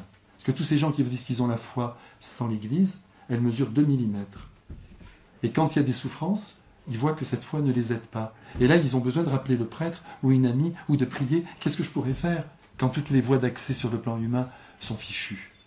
C'est pour ça qu'il faut tenir à la messe. Mais en disant, avec beaucoup d'amour, tu sais, c'est tellement merveilleux la messe, tu te rends compte que c'est Dieu qui vient sur l'autel. Mais comment ça? Et vous y allez, vous expliquez. Il y a une autre manière d'enfoncer Dieu dans la tête, c'est d'exagérer les exigences de Dieu. Ça, il faut faire attention. On exagère les exigences de Dieu sur la vie quotidienne. On pousse les enfants à accompagner les parents à des rencontres, à des récollections, à des retraites, à tel ou tel week-end de formation. Ça, il faut faire très attention. En ce domaine, il faut de la mesure. Il peut y avoir du surdosage. C'est trop pour l'enfant. Il dit, mais non, encore. Alors que lui, il a besoin de faire son foot. Allez au foot, le regarder. Félicitez-le, il vous accordera une récollection. Mais en même temps, il ne faut pas exagérer. On n'a pas besoin. La mère de Don Bosco, pour prendre cet exemple, elle va être béatifiée, maman Marguerite. Elle ne faisait pas des récollections. Elle était dans son village, il y avait un veau dont elle s'occupait. Elle avait le fils de son mari, parce que son mari était veuf, il avait amené à la maison un fils qui était complètement déséquilibré. Il fallait être capable de le tenir. C'était une brute. Elle était là, elle disait son chapelet, elle allait à la messe et c'est tout. Elle était merveilleuse. D'ailleurs, un jour, Don Bosco lui a dit « Maman, viens à Turin », parce qu'elle habitait un petit village. « Viens à Turin, viens m'aider. Mes enfants ont besoin d'une mère. » À 75 ans, elle a dit « J'y vais ». Elle y est allée dans la grande ville. Et au bout d'un moment, elle devenait folle, parce que les enfants détruisaient le potager, ils volaient les draps, enfin, parce que, je vous dis, il avait des garnements. Et un jour, elle lui dit, Jean, mais qu'est-ce que vous auriez fait, vous? Elle lui dit, Jean, j'en peux plus. Elle prend son tablier, elle lui enlève, laisse-moi rentrer au village. Et à ce moment-là, Don Bosco se tourne vers elle, avec beaucoup d'amour, et il lui montre la croix. Elle dit, tu as raison, elle a remis le tablier. Et elle est morte là, et elle est restée là. Et nous, il faut, voyez, avec cette patience, on continue. Mais on n'exagère pas. Je vous en supplie, n'exagérez pas avec les enfants. Ne dites pas, oh là là, il peut être en crise. Vous savez tout ce qui se passe pendant l'adolescence.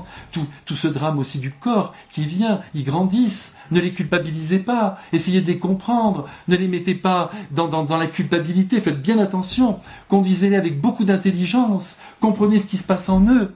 N'allez pas, vous voyez qu'ils vont pas communier, dites-leur, communie, quels que soient les gestes que tu poses, communie, Jésus t'aime, il est avec toi. Ne faites pas couper les liens, comme si tout à coup il était indigne de s'approcher de Dieu. Surtout pas. Tout le monde est digne, parce que tout le monde est malade. Et la communion, ce n'est pas une récompense, c'est un remède. C'est un médicament. D'ailleurs, au Moyen-Âge, on appelait le remède sacramentel.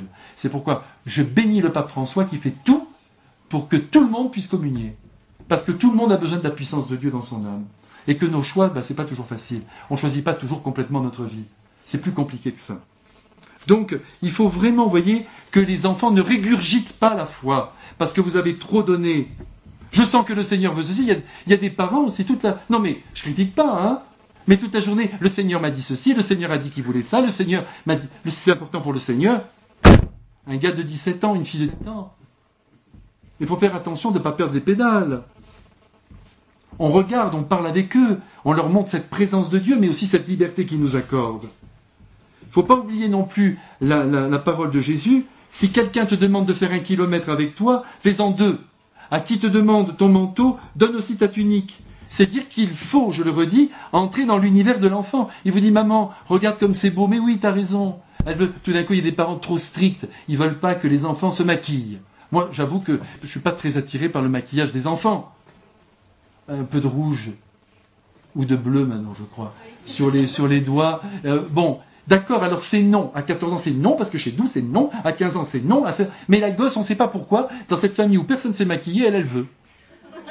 Alors, 2 solutions. Soit on lui dit, un petit peu, le dimanche, ou quoi. Mais on concède quelque chose, plutôt que de la voir partir à l'école, et quand elle descend du bus, elle se transforme. Vous voyez, ça va pas, ça. Et surtout que tout ça n'est pas écrit dans l'Évangile. Vous voyez, il ne faut pas non plus faire porter au Christ des choses qui viennent de notre éducation, de notre culture. Par exemple, moi j'ai mis des années, je vous le dis, et c'est pas fini, j'ai beaucoup de mal à supporter les piercings. Mais quand je vois... Non mais moi j'en ai pas, hein. Mais maintenant c'est terminé. Je m'en suis quand même fait une raison. Par exemple, si ça m'arrive, par exemple, une jeune fille qui vient, qui a des piercings, un garçon, je ne lui fais aucune remarque. Il y a quelques années, j'aurais été tenté, vous voyez. Et si c'était quelqu'un de ma famille, ça me... Mais en même temps, comme je veux aimer tout le monde, j'essaie de comprendre. Maintenant, si elle a un piercing sur la langue, je dis Jésus n'aime pas le faire. Donc je ne peux pas enlève-moi ce truc pour qu'il passe bien sur ta langue. Elle me dit d'accord. Mais après, elle se le remet, je ne me fais pas d'illusions. Mais enfin, ça, ce sont des mondes qui nous échappent. Mais essayons quand même de comprendre, c'est pas la fin du monde. Vous voyez ce que je veux dire? Bien sûr, ça ne nous plaît pas, mais c'est pas grave. On ne juge pas un être à partir de son tatouage ou de son... Ou maintenant, vous avez vu, toutes les stars, tout le monde se fait tatouer. C'est incroyable. Bon, mais attendez, il y a des prêtres aussi qui le faisaient sur la poitrine au 19e siècle avec un... c'est un tatouage tout à fait... Ça y allait fort, hein. Avec souvent, il se gravait sur eux IHS, Jésus, sauveur du monde, sur le cœur. Mais personne ne les voyait jamais. C'était une manière de leur appartenir. Mais voyez, il y avait encore là quelque chose. Je ne sais pas pourquoi ces prêtres voulaient que sur leur peau, que ça soit bien dit que c'est Jésus leur amour. Mais tous ces gens si tout d'un coup on juge de tout ça en disant tout ça n'est pas bon, tout d'un coup notre belle-fille elle a un tatouage ici, ça nous énerve. C'est sûr que ça nous énerve. Mais il faudra y faire. Il faudra s'arranger si elle est gentille, si elle rend heureux votre fils, si elle est intelligente, si elle éduque bien ses enfants. Mais un jour, elle a fait cette bêtise, elle a touché sa peau. Moi, si un jour, ça arrive, on me dit, vous croyez que c'est dangereux de se tatouer? J'ai dit, ne le fais pas, parce que c'est indélébile, après tu vas devenir moche, tout ça, ça va se détendre, la tête de Marie, parce que des fois c'est Marie, elle va ressembler à J'ai dit, non, j'ai dit, ne le fais pas. Mais mon principe est le suivant, c'est que si ce n'est pas fait, et que c'est pédagogique à une petite enfant de 10 ans, 11 ans, 12 ans, 15 ans, je lui dis, ne le fais pas, et je lui explique pourquoi, je lui fais même peur, mais si c'est fait, je comprends. C'est comme ça que nous devons faire. Quand c'est fait, on n'intervient plus. Mais quand ça n'est pas fait, on intervient pédagogiquement. Alors avec les enfants, on peut leur dire beaucoup de choses, mais en même temps, on les pousse aussi à ne pas juger les autres. Par exemple, vous voyez, cette question du christianisme, elle est quand même liée, la pratique, tout ça, à la bonté à l'égard des autres. Hein. Par exemple, là, on a eu des grandes manifestations avec des oppositions à des adoptions. On peut très bien comprendre, mais il faut que toutes les familles catholiques, alors, s'inscrivent pour adopter des enfants. Il faut être logique. Si on est contre l'adoption par des gens qui, selon nous, ne doivent pas les adopter, il faut que nous, les premiers, on donne l'exemple et qu'on les adopte. Par exemple, quand vous prenez des petits-enfants, j'en connais, c'est pour ça que je vous le dis. Là, je connais une famille, ils étaient amis de Mère Teresa, justement. Eh bien, ils disaient, regarde ce pauvre qui est là, tu vas lui donner cette pièce, mais je te demande, tu mets ton bras autour de son cou et tu l'embrasses très fort. Eh bien, quand un petit de 6 ans, de 7 ans, de 8 ans, alors que cet homme a cette odeur nauséabonde et tout ce que vous pouvez imaginer, s'approche, bonjour, d'abord, ils guérissent cet homme. Ils n'en reviennent pas. La petite pièce, puis en même temps, cette accolade. Mais ces enfants, ils disent, mes parents sont chrétiens. Et ils se souviennent, tu te souviens, ce que je vous dis là, vous savez que les parents de Sainte Thérèse de l'Enfant Jésus, ils recevaient des pauvres à la maison, monsieur et madame Martin. Et vous savez ce qu'ils faisaient? Une fois qu'ils les avaient nourris, lavés, habillés, ils appelaient leur fille, dont Thérèse, et ils demandaient aux pauvres de bénir leurs enfants. Et toutes les filles se mettaient à genoux, et le pauvre qui n'en revenait pas, il bénissait les petites filles bourgeoises là, qui étaient là. Mais ça, c'est du christianisme. Et c'est comme ça que la foi passe, vous comprenez? C'est pas qu'une question, il ne faut pas la messe. Il faut toute cette cohérence. Et quand il y a cette cohérence fondée sur l'amour, ça marche. Et même s'il y a des crises, ils y reviendront, ils diront, mes parents, vraiment, ils allaient jusqu'au bout, ça pour eux. Mais c'était pas extérieur. Ça venait de la profondeur du cœur. Alors, tout ce que je vous ai dit aujourd'hui, parce qu'il faut que je m'arrête, ce ne sont pas des remèdes miracles, mais c'est tout un cadre, une atmosphère, grâce à laquelle, eh bien, la foi peut transpercer les cœurs.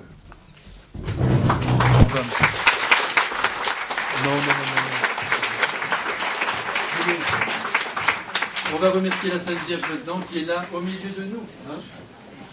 Je vous salue, Marie, pleine de grâce, le Seigneur est avec vous. Vous êtes bénie entre toutes les femmes, et Jésus, le fruit de vos entrailles, est béni. Sainte Marie, Mère de Dieu, priez pour nous pauvres pécheurs, maintenant et à l'heure de notre mort. Amen. Attendez, asseyez-vous, j'ai oublié quelque chose. Il y a un dernier aspect qui est très important, dont je ne vous ai pas parlé, et pourtant il faut le faire. Vous voyez, c'est étonnant de ma part, mais ça vient de me revenir maintenant alors qu'on était avec Marie, c'est sans doute elle qui me l'a soufflé. C'est que, quand c'est bloqué, il faut parler de Marie. Ça, c'est très important, parce que Marie n'est jamais refusée. Par exemple, vous avez des petites médailles avec vous, mais attention, il faut aussi qu'elles soient belles. Si c'est vraiment trop aluminium, ça n'ira pas. Il faut quand même qu'elles soient assez jolies. Tant pis si vous les avez payées, admettons, 4 €. C'est beaucoup déjà 4 €. Mais vous en avez une dizaine, vous dites voilà, dans le mois, j'essaierai de les donner. Mais attention, là aussi, vous verrez que la majorité des gens les acceptent. Eh bien, de dire voilà, vous parlez de Marie. Vous dites, tu sais, Marie, je vais prier pour toi. Si quelqu'un accepte votre prière, c'est déjà quelqu'un de très avancé. Si déjà il dit ben, merci. Là, au péage, par exemple, obligez-vous. Moi, je le fais à chaque fois. Au péage, j'ouvre. Je ne vais jamais à la machine automatique. D'abord parce que, par principe, je parle à la machine. Et donc, ça ne va pas. Je ne vais pas tellement répondre. Merci, madame. Ça m'énerve. Donc, je vais toujours à la petite cabine. Alors, elle me voit, bien sûr, hein, avec ma soutane, parce qu'il regarde. Je dis, il fait bon, vous n'avez pas trop froid hein. Et puis, je dis, je prierai pour vous. Et je le fais tout de suite après. Parce que quand on a dit je prierai, il faut le faire tout de suite. Parce qu'une prière pas faite, elle n'est pas faite. Hein. Alors donc, mais oui, mais merci. Ben, j'en ai bien besoin. C'est déjà énorme. Vous voyez? Et tout le temps comme ça. Une fois, j'étais dans le train, je me souviens. Il y avait une dame, elle était avec sa grosse valise. Je me lève. Je voyais qu'elle avait du mal pour la mettre. Je la prends. moi aussi. Hein. Alors je la prends, je réussis à la mettre. Elle me dit, on n'en est pas moins homme pour autant. Donc, vous voyez, ça m'a fait un choc. Hein. J'ai dit, toi, ma vieille, tu crains rien, tu vas voir. Alors, finalement, on descendait au même endroit. C'est pas beau, ça? Donc, on se retrouve dans le staff. C'est le truc au milieu. Et alors, elle me dit qu'elle était donc institutrice dans l'école laïque. Oh, je dis, ça vous va comme un gant. Et alors, on parle. Et puis elle me dit, vous savez, moi je suis complètement athée, je suis complètement en dehors. J'ai dit, bon. Et puis je l'écoutais, puis elle me disait tout, puis alors elle était remontée, vous voyez, il y avait une blessure. Quand on est descendu sur le quai de la gare, elle était devant moi, je lui ai dit, écoutez, j'étais content de vous rencontrer, je prierai pour vous. Elle m'a dit, je ne vous ai rien demandé, mais je vous remercie. Et puis elle a ajouté, je peux vous embrasser? J'ai dit, bien sûr. Vous voyez, donc, de toute façon, c'est ça, vous voyez, il ne faut pas avoir peur, il ne faut pas se dire, je ne peux pas affronter, il faut que je garde pour moi le respect. Il n'y a pas de respect. Vous connaissez le grand mystère quand même de l'avenir des hommes dans le cœur de Dieu, et vous essayez, mais, vous voyez, sans la ramener d'une manière extérieure. Par exemple, si vous portez 40 chapelets autour du cou, ça ne marche pas. Tout le monde dit, voyez, c'est toujours l'exagération, elle est complètement dans son... Hein, donc ça ne va pas. Mais, vous voyez, si vous êtes vraiment dans le coup, vous êtes bien, vous êtes même bien maquillé, vous voyez, vous avez vos bagues, vous êtes bien, vous êtes dans le coup, hein. Et puis là, vous parlez, mais ça passe parce que la personne peut s'identifier à vous.